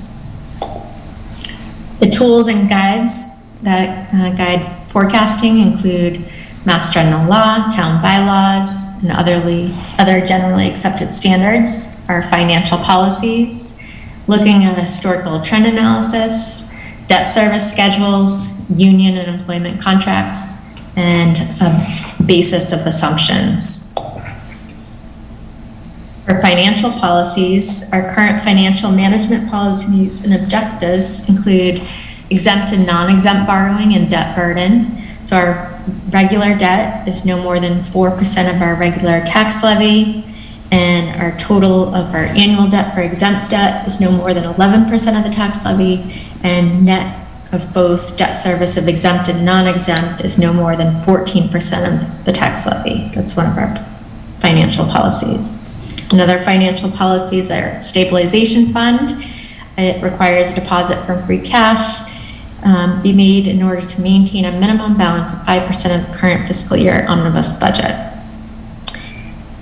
Another policy is use of free cash, and free cash is to be used on the regular stabilization account, which is identified above, the funding of non-reoccurring expenditures, capital, and depositing into OPEB, the trust fund, and to deposit into the special purpose stabilization fund.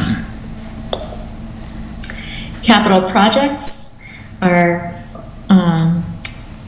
is another policy of ours, is that projects and assets that cost $20,000 or more and have a useful life of 3 years or longer. And OPEB funding, there's a policy on that we need to deposit 10% of our certified free cash from the previous fiscal year. When we look at trend analysis and contractual obligations, we look at historical data to see what type of trends in revenues have occurred over periods of time, and use that historical data in assisting us to predict future trends. We look at current union contracts, salary administration plan increases for non-union employees accepted by a town meeting vote, and employment contracts, and other known contractual increases. And the forecast uses only the existing debt service schedules, but allows us to project what's the available capacity there is to take on new debt. When we look at the assumptions for the fiscal 23 to fiscal 27 forecast, we look at the data obtained from different sources, including revenues.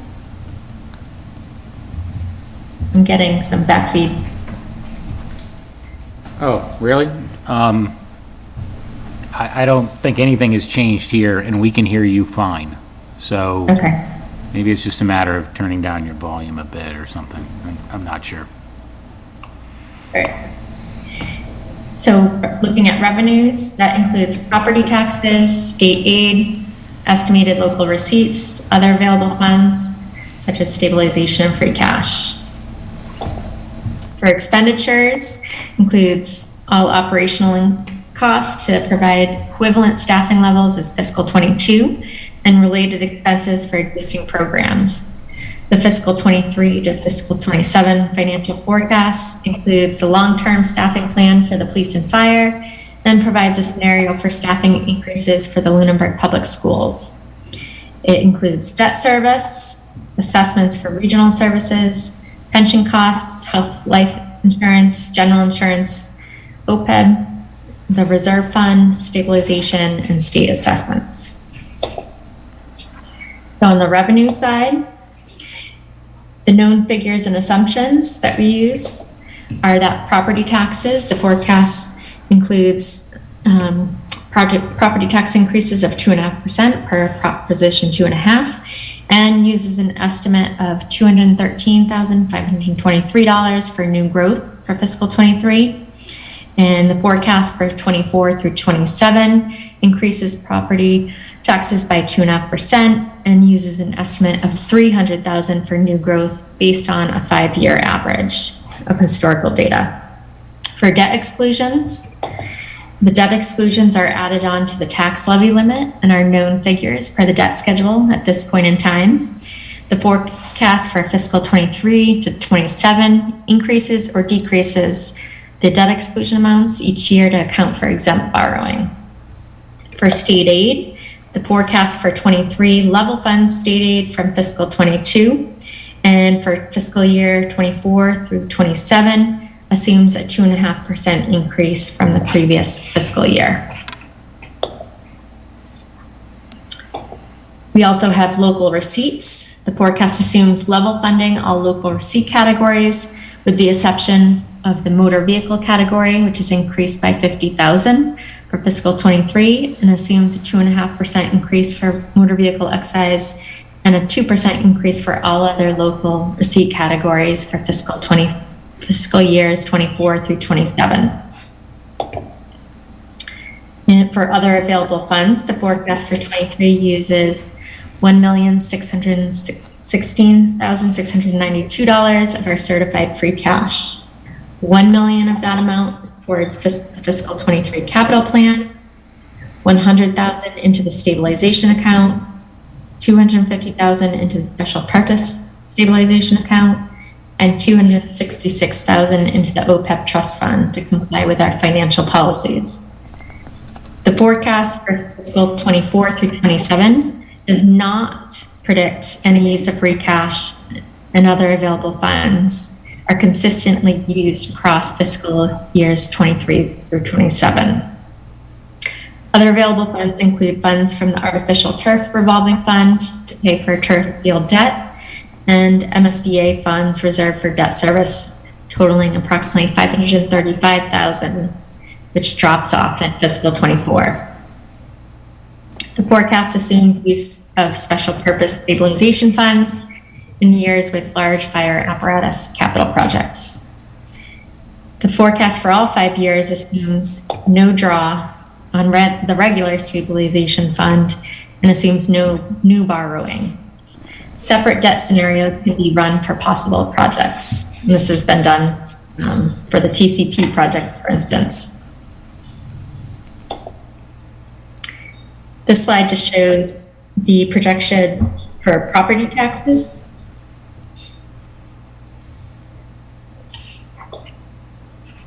And this slide for state aid, as outlined. And the MSBA reimbursement, which you can see be eliminated by fiscal 24.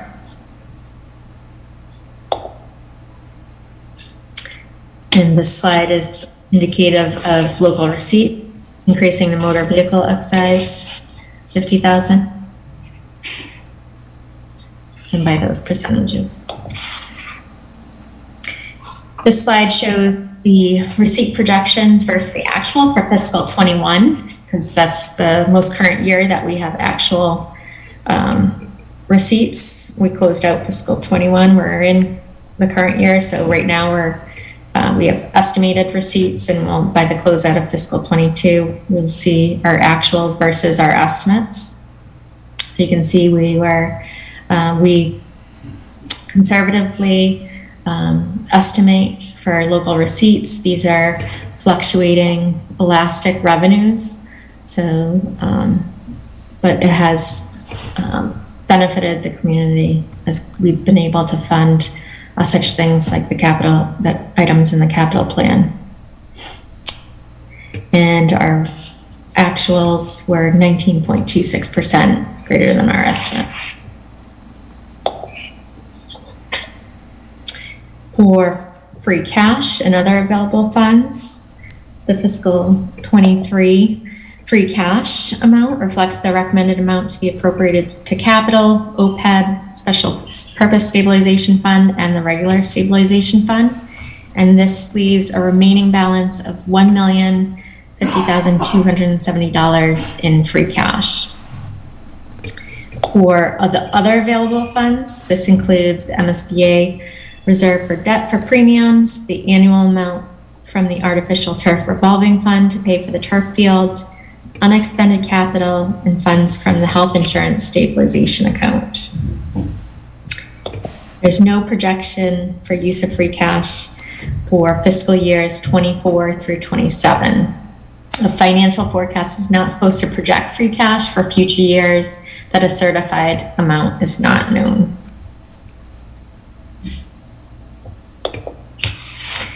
When we look at revenue assumptions for the enterprise funds, the revenues from enterprise funds are segregated from the general fund, and these funds are self-supporting. the receipts equal the projected expenses plus indirect costs budgeted in the general fund. And our enterprise funds include sewer, water, solid waste, and public access. The forecast includes indirect costs and revenue projections, such as related costs for health insurance, retirement costs for enterprise employees, and associated enterprise debt payments. Now onto the expenditure side. The forecast uses a conservative approach. It looks at actual expenditures from previous years for historical trends. It uses the current budget year as the base. For personnel costs, it covers obligations and collective bargaining contracts, employment contracts, and approved wage and classification plans for non-union personnel. It provides a 2% COLA scenario if all collective bargaining units whose contracts are up for renewal, expiring employment agreements, and expiring COLA for non-union employees. That's a projection, and this will indicate the net effect. For the expenses, which we look at annually, it includes historical expenditures and forecasts conservatively and maintains current programs. For categories, for personnel and expenses related to providing the same programs and staffing levels, which includes contractual obligations with the exception of the long-term staffing plan for fire and police. And it provides a scenario for the long-term staffing plan for the Lunenburg Public Schools. That includes education costs, debt service, capital, group health, life insurance, retirement, general insurance, and the amounts to be raised, which include tax title, overlay, cherry sheet offsets, prior year deficits, snow and ice deficits, and court judgments, and state assessments, and includes the reserve fund, special articles, transfers to stabilization, the special purpose stabilization, and OPEB. Assumptions used for the expenditures is that the forecast document adheres to our adopted financial policies. It deposits funds into the Stabilization Fund to maintain the required balance, and it deposits funds into the OPEB trust fund per our policy. The forecast for fiscal 23 reflects target budget figures that departments were asked to meet when developing their budget. The state assessments and cherry sheet offsets are level funded for fiscal 23, and it assumes a 2.5% increase for fiscal years 24 through 27. It level funds the tax title costs at $24,000 for fiscal 23 and increases by 2% for fiscal years 24 through 27. Madam Town Manager, can I just interrupt you for a second on that? So, as we just discussed, we're looking at a governor's proposed budget that is substantially different than what we're assuming on these cherry sheets. Do you intend to modify that for the purposes of this document, or are you just going to continue with this and let the legislative process continue and catch up next year on the forecast? That can be modified at a later date. Yep. At this point in time. Because I do look at historical data as well for what we receive on cherry sheets. And that's a basis for why that projection was used. We didn't get near the amount of percentage increase last year or the current fiscal year as we are assumed under the governor's proposal for fiscal 23. Right. But if you, instead of assuming level funding this year, if you assume the actual numbers and then even were to assume level funding for the next year after that or even 2 years, you'd still be substantially above where you're at with this conservative estimate. So, right, and that's a projection I could do to see how that would impact the overall bottom line. Yeah, and I recognize the timeliness of this information, but I think we got that yesterday. I think that if we're going to use this as a tool, and that ought to be accounted for at some point. So, thank you. Sorry to interrupt. Nope, not a problem. Yeah, and that's why it is a tool that we can look at and use to project scenarios. So I think I left off at funding the overlay account in fiscal 23 at 120,000 and increases the overlay account by 10,000 each year thereafter. The forecast based on historical data and assumes level funding the reserve account. Fiscal 23 assumptions, we include, this includes known contractual increases for existing staff, adds 1 full-time patrolman and 1 full-time firefighter, projects a 6% increase in health insurance, 10% increase in retirement assessment, 5% increase in other insurance costs, 2.5% for the Lunenburg Public Schools and Monty Tech, includes pavement management increase by 50,000. It level funds the reserve and departmental expense accounts, includes 700,000 in tax revenues for capital, 266,000 for OPEB, 100,000 for regular stabilization, and 250,000 for the special purpose stabilization.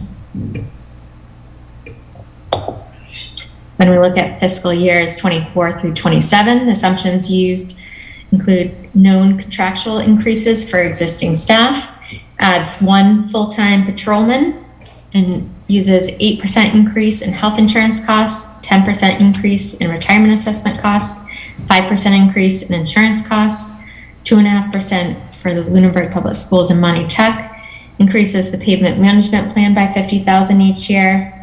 Fiscal year 24, we see a known projected increase of from 100,000 to 120,000. So that 1 year alone is a bump that has been identified. Assumes no new debt, and increases the 700,000 from the fiscal 23 amount by 2.5% each year for capital.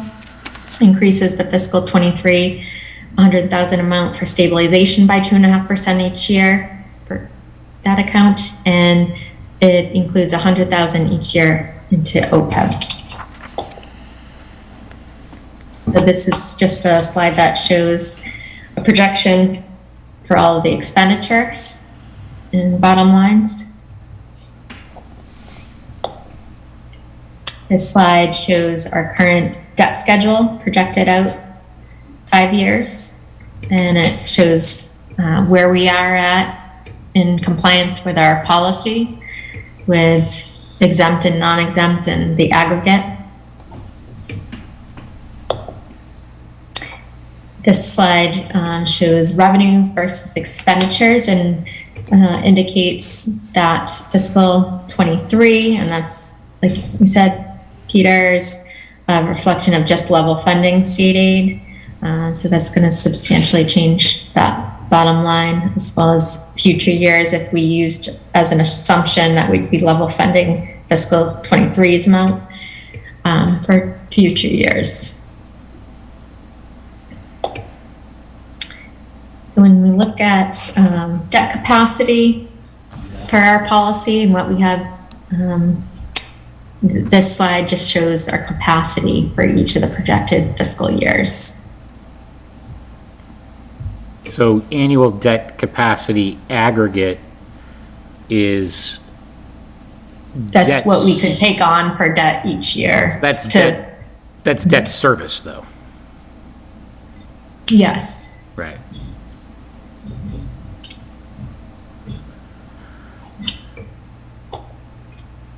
So at some point, and you know, this is and I know it's been discussed ad nauseum in previous years, but for the benefit of the members who might not have gone through this before, this process is largely, you know, laid out by regulations and laws for the town manager.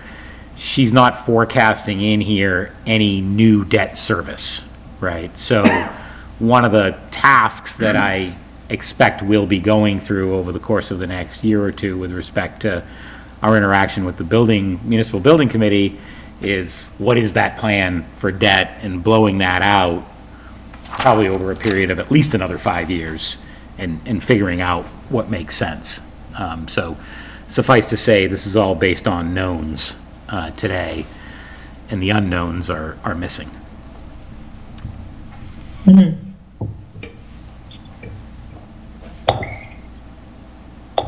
So this slide is, like I said earlier, it was just a scenario to run with the 2%, if a 2% cost of living adjustment was for the expiring contracts. And that's both employment contracts, union contracts, and non-union through the salary administration plan, just what that impact is. It also indicates the impact for employees that are under enterprise, or enterprise employees. The school has provided their long-term staffing plan, and so these numbers include what those costs would be. And so for fiscal 23, the additional cost would be $365,521. An incremental amount in fiscal 24 of $283,785. An incremental amount of $987,082 in fiscal 25. An incremental amount of $415,804 in fiscal 26. And an incremental amount of $123,429 in fiscal 27. This carries forward all associated costs for any new positions in the 5-year staffing plan, including health insurance costs, which they used a 3% increase each year. And so the scenario is based on these amounts being on top of the 2.5% that I used in my forecast for each year of the forecast. Can you explain that a little bit? Just when I see 3% on top of 2.5%, this means that that's just when you see 3%, that's just health insurance. So they used in their long-term staffing plan. Yep. They use as an assumption that health insurance costs would increase by 3%. Got it. Okay. Not the 3% on top of 2.5. It's different percentages based on the incremental amounts. So the base was 2.5% each fiscal year, increasing each fiscal year, but the incremental amounts are what those totals reflect.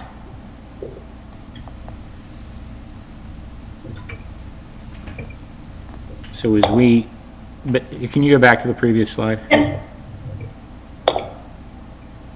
Okay. I'm just looking at these increases from 3 to 4 to 5. They're well over 2.5%. So, okay. That's because it includes the incremental amounts. Yep. Okay. Okay. And this slide shows the net effect of the proposed long-term staffing plan on each year for the long-term staffing plan for the schools on each year, the financial forecast. And that's given all the assumptions and the all the expenditure and revenue discussion that we've had so far.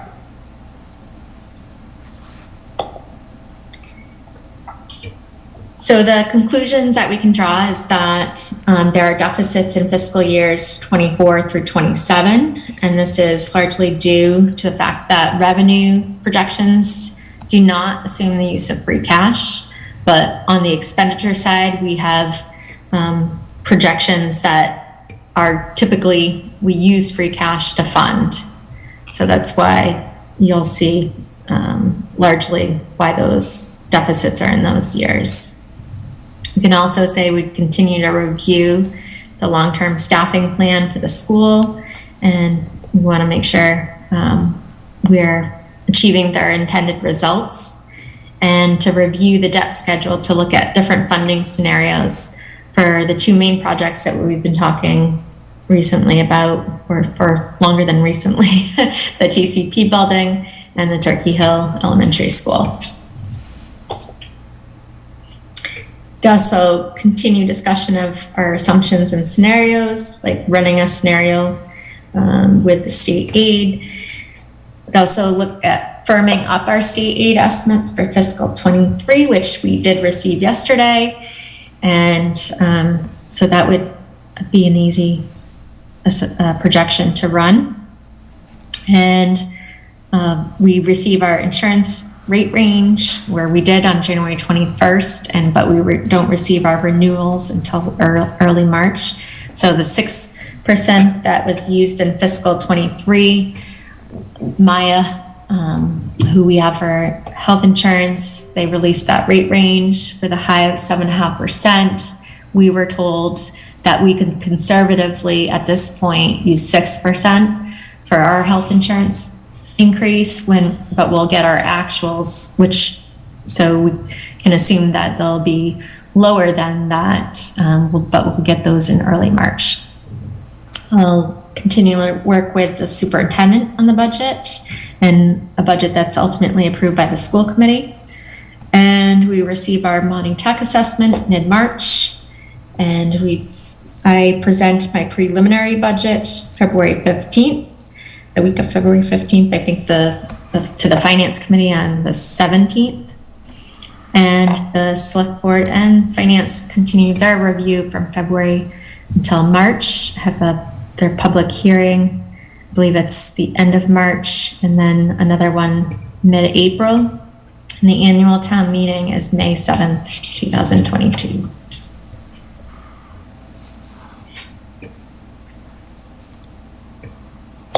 Okay.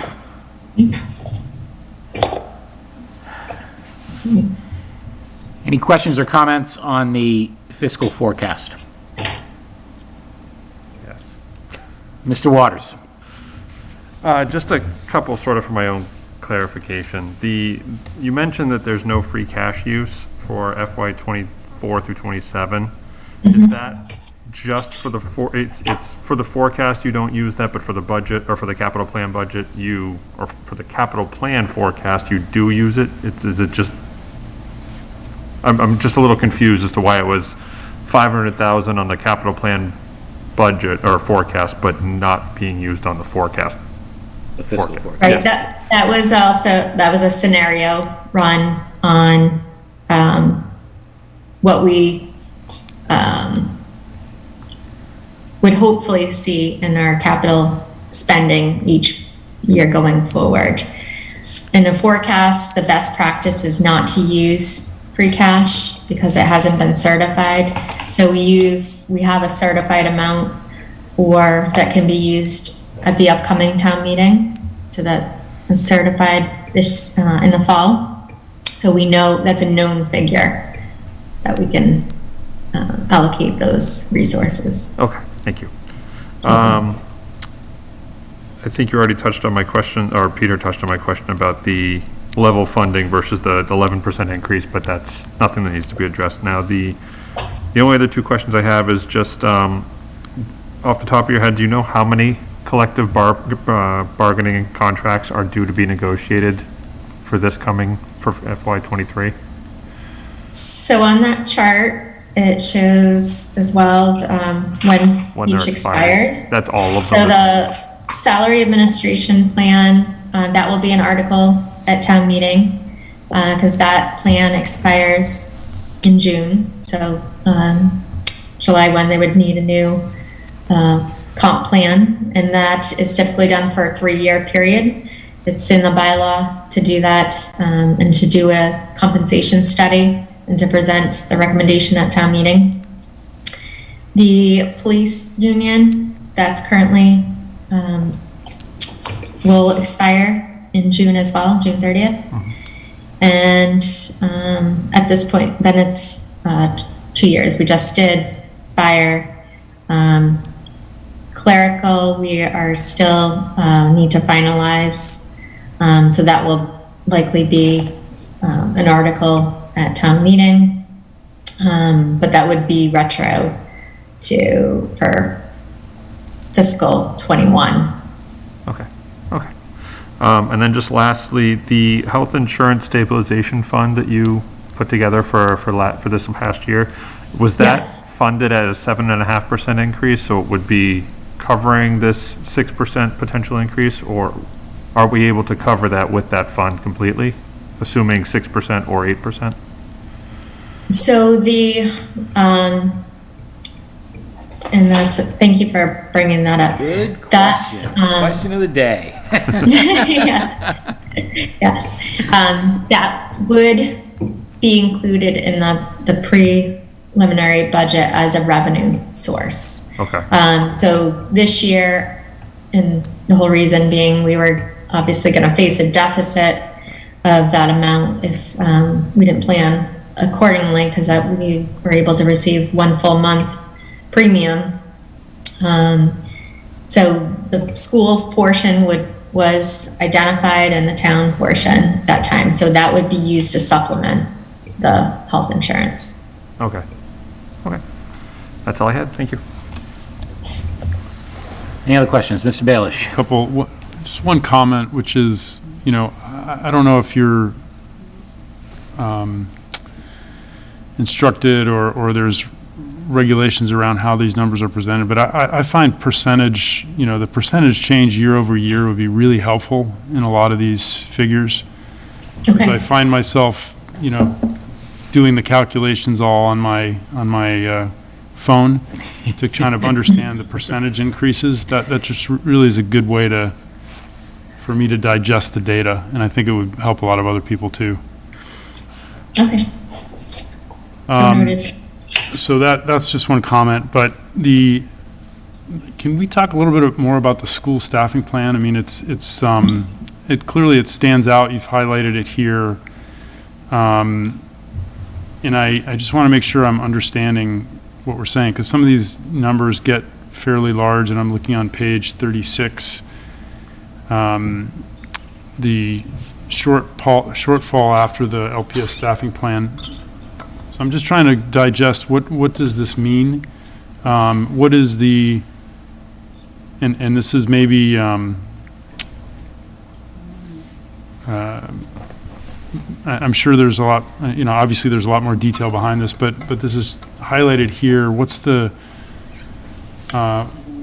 reason for highlighting it? Can you maybe spend a little more time on, you're still talking to the school committee on this as well. Can you help me understand a little bit more what we're seeing here? So, wasn't last year, the year before, we kind of did a larger overview of different impacts to the community.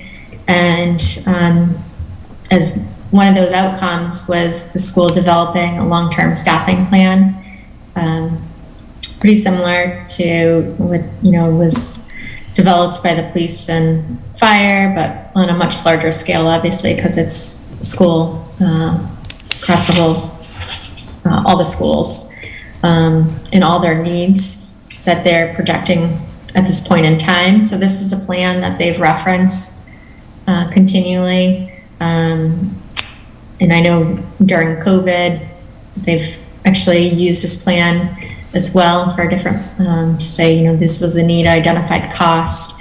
This is something we could use ESSER funds towards. So that is pretty much the goal, is trying to achieve their mission with the school long-term plan and how we would achieve that over time. I believe the costs fluctuate, and this is really more of a question for the school, because I haven't gone into that in-depth question with them yet. There are positions on here that indicate that they'd be grant funded, and then they would drop off later.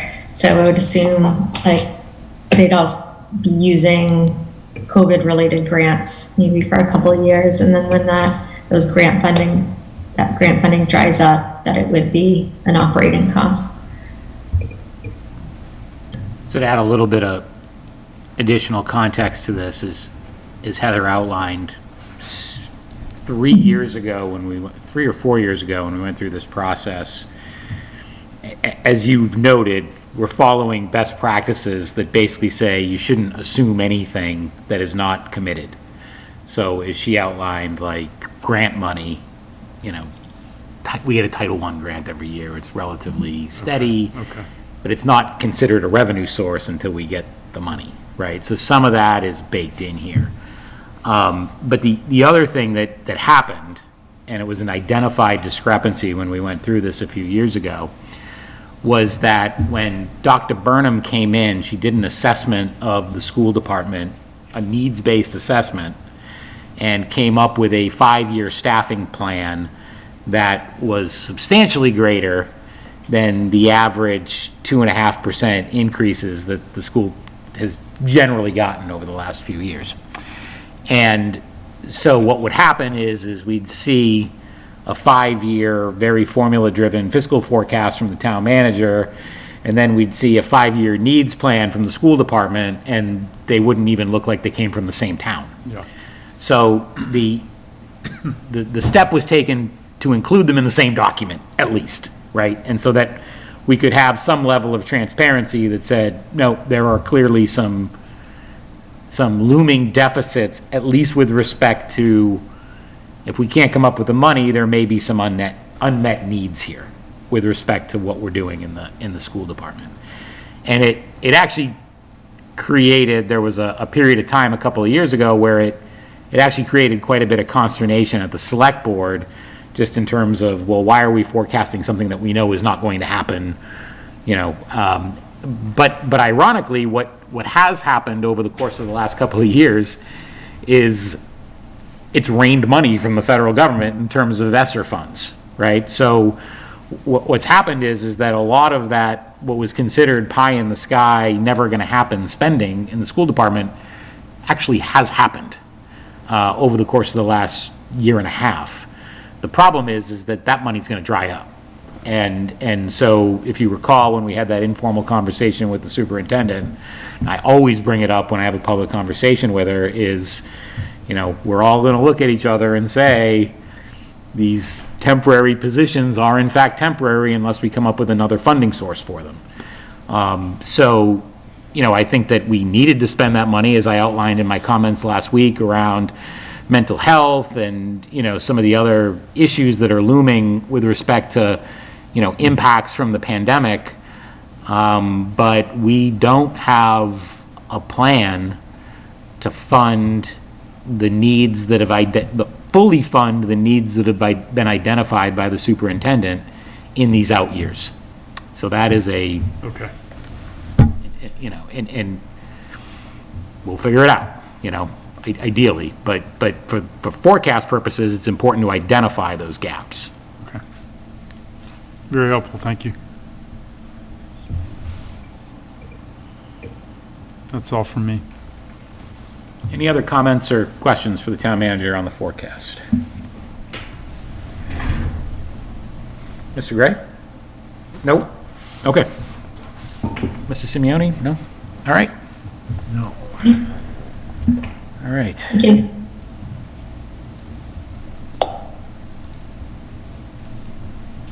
Looks like the screen is frozen.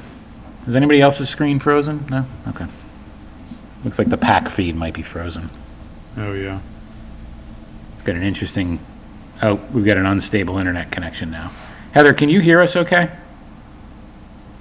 I can hear you fine. Okay. All right, well, we'll proceed then and hope for the best, technically. Oh, I just lost Zoom. So did I. Oh, now I'm back, I guess. And we're back.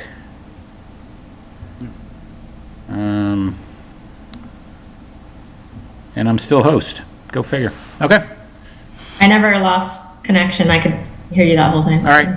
Good. Might be just a Wi-Fi thing because we're on Wi-Fi. So, okay. Next item. Municipal Building Design Committee update, discussion, and appointment of Finance Committee representative. So, last night the Municipal Building Design Committee, as it's now known, met for the first time under their new charge. I did attend the meeting, as did Mr. Passios for most of the meeting. And the committee just kind of regrouped and talked about what a likely path forward looks like, which, is very unclear, I think, right now. But, I think that there are three themes that are somewhat new. Theme number one is the resolution that we need to create some sort of roadmap that is inclusive of multiple buildings and multiple needs, even if we're going to come at it with incremental projects. Theme number two is that, and part of theme number one would be that that needs to be presented at town meeting prior to going forward and asking for additional funding in terms of design funding and that sort of thing. That, I wouldn't call it a consensus, but I would call it a majority direction. The second theme is that, and this really kind of came out at the end of the meeting, around, okay, are we looking at just TC Passios, or are we looking at TC Passios and Town Hall and Ritter, or some other combination thereof? And Mr. Jeffries and Mr. Allison were both of the opinion, and I concurred publicly, that, if we're going to look at this strategically, we probably even need to look beyond these properties to include maybe even property that we don't own yet, and look at those possibilities. If we're going to do it now, it's probably a good, if we're going to go through this process now, is probably a good inflection point to look at all of the options. And the third theme is budget.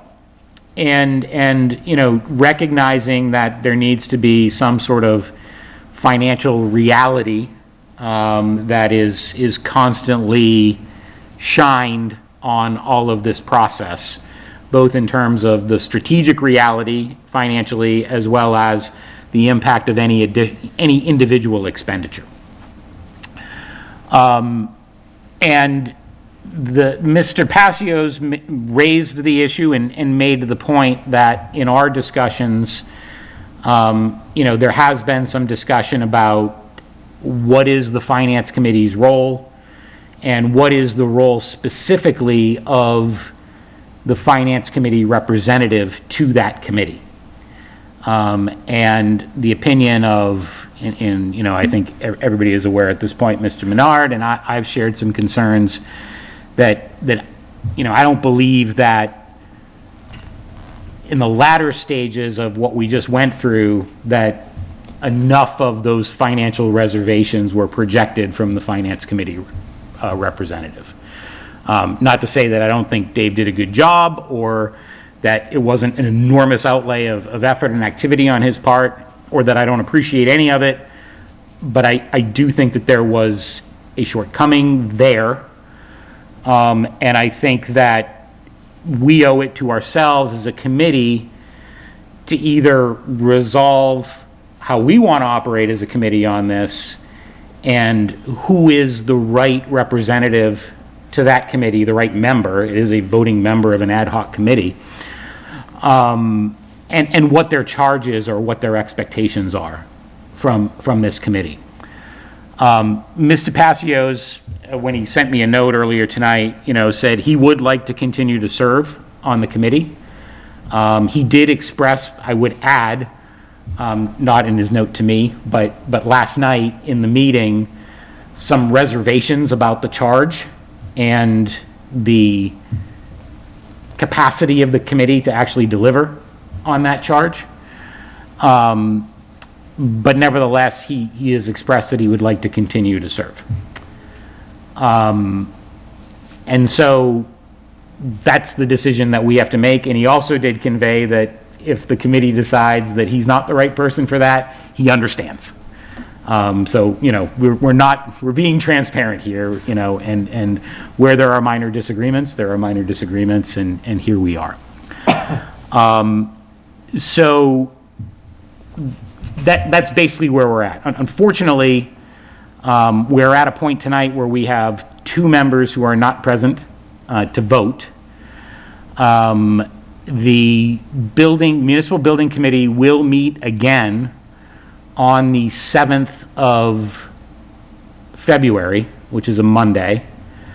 And I have committed to them, I committed to them last night, that it's our intent to resolve this issue tonight. So I don't want to leave anything on or off the table for tonight, but that's the issue that we have here. I would ask if any member has an interest in serving on this board, that tonight would be a good time to raise your hand and express that interest. I will say that I have had conversations with a couple of the board members of the Municipal Building Committee, and I am willing to serve in that capacity if appointed by this committee. But I am also more than happy to defer to any other member. If I am appointed, though, I would ask if somebody else could pick up my school committee liaison responsibilities, because I'm already pretty tapped. So I don't want to short any commitment. So that's it. That's my piece on this, and I open it to the committee for discussion.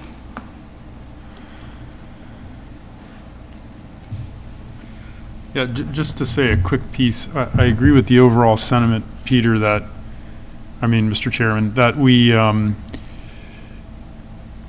need to have a strong financial lens. The representative from this committee needs to have a strong financial lens on this committee. And I agree with you. I think leading up to the meeting in the fall, it was a last minute thing. We all know that. There's a lot of things that went into that. But I think, early and often, bringing that committee back to, like you said, the financial lens here, and what's possible and what's reasonable and what we think, the taxpayers are going to benefit. I think that's really important. So I'll stop there. I'm ready to. I'm personally.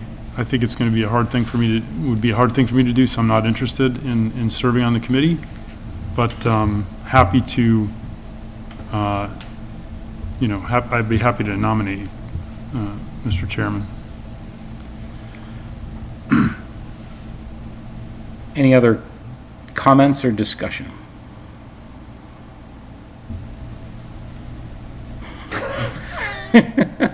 Awkward pause. Okay. All right. With that, I would entertain a motion if there's one to be made, or we can not make a motion. Does that mean that you're going to take over? A motion to nominate? Oh, yeah. I'd like to motion that we nominate a representative. Is that the right procedural? Appoint Appoint a representative. Or do we vote? Yeah, so we raise an interesting point. So we could do this two ways. It's the Finance Committee's purview to appoint anyone at any time to a committee that they are represented to. It is a little out of the ordinary for us to do this as not part of our annual reorganization. But this is an agenda item tonight that basically spells out that we're going to appoint or reappoint someone tonight. So I don't believe that we need to make a motion to decide to appoint somebody. I think that we can just make a motion to appoint somebody specifically and then just get on with it. Safer to do the former, though, anyway. Or make a motion, or decide that we're going to take no action as well. I mean, that's perfectly acceptable as well. Okay, then I'd like to make a motion to nominate or to appoint you, Peter, to represent the Finance Committee on the Building Committee, or the MD, whatever it is. The Municipal Building Design Committee. Got it. As it is currently known. I'll second that. Any discussion? Yes. Yes. Yes, sir. Who's taking on school committee? That's a reasonable question, but probably not in order for this, for this discussion. I want to limit it to the appointment, but it's a fair point. Can we table that for after the vote? It's like we build a new building and we don't do something with the old building. It's the Right. same problem. Right. We'll put that off for later. And interestingly, I did not make that an agenda item tonight, so we might actually have to table that. Okay. Oh, got it. Any further discussion? I don't know, if David was interested, I don't know, I guess I have an issue that you're, as chairman, that your focus is more here on finance committee than over there. I think that that's a very reasonable concern. So that committee did, they did not vote for to reorganize last night, but a reorganization of that committee is pending as well. So Mr. Roy is going to step down as chairman of that committee. And it has not been determined who the new chair will be. I think we can probably all guess who it might be, but I'm not going to. Who else is on there? There's representatives of school committee, select board, and 3 at-large members. So, but I would tell you that if elected, I will not serve or accept a position as chair, vice chair, or clerk of that. I would simply be a voting member of that committee. Because it's a very valid concern, Jay. It will be a stretch for me. I absolutely acknowledge that.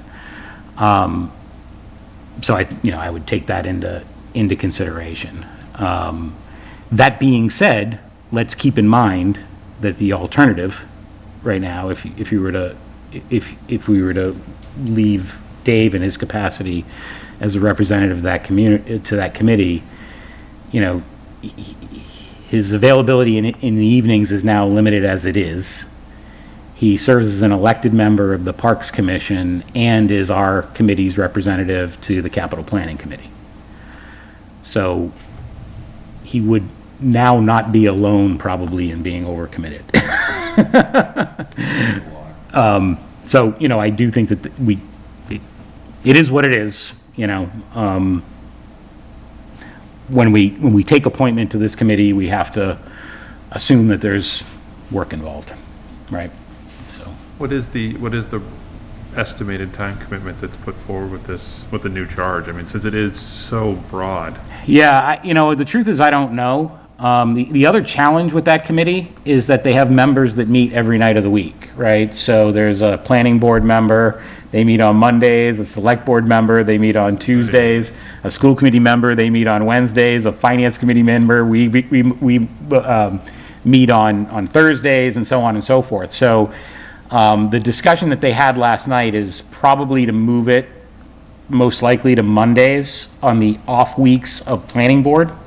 So planning board meets twice a month. It'll meet on the off Mondays. That being said, I actually have a previous commitment for the 7th, so if appointed, I will not participate.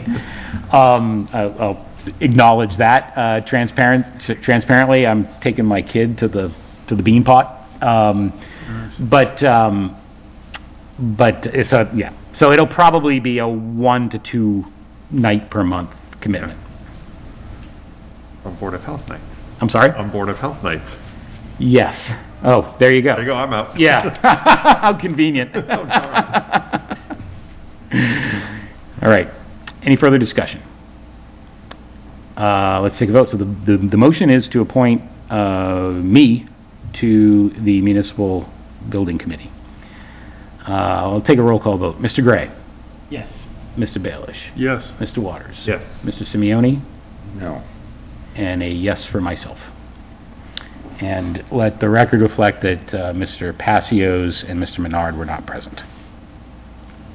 Motion passes. Thank you. I appreciate it. Okay, minutes. We do not have minutes tonight. We will have at least 2 sets of minutes at the next meeting. Committee reports. Any committee reports? Dave isn't here. Dave isn't here. School committee met last week. Actually, the topic that we talked about tonight of the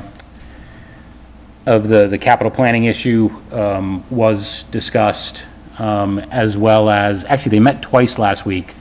The school committee has adopted a new policy with respect to COVID testing. Basically, they are following the new state program to outfit students and staff with at-home tests, and are effective when that is in place, and they have a program for at-home testing. The current test and stay program effectively goes away. And part of the reasoning that the state, and I'm probably not accurately representing this, part of the reasoning that the state gave is that transmission rates in schools are actually ridiculously low. And when kids are getting COVID, in the overwhelming majority of circumstances, they're getting it in their homes, not in schools where distancing and masks are enforced. And so what that will also do is alleviate a little bit, I'm assuming, of some of the requirements to stay home if there's been a close contact and those kinds of things. So that's a change in policy that they are enacting now. They did also present their budget at the last meeting. I believe it currently reflects a 3% increase for next year. And we'll obviously get a lot of specifics on that on March 17th, which is when they're due to come forth. This was an initial recommended budget, and the superintendent will bring it again to the school committee for approval on March 16th, after probably a couple of updates, after consultation with the town manager, and then present it to us on the 17th of March.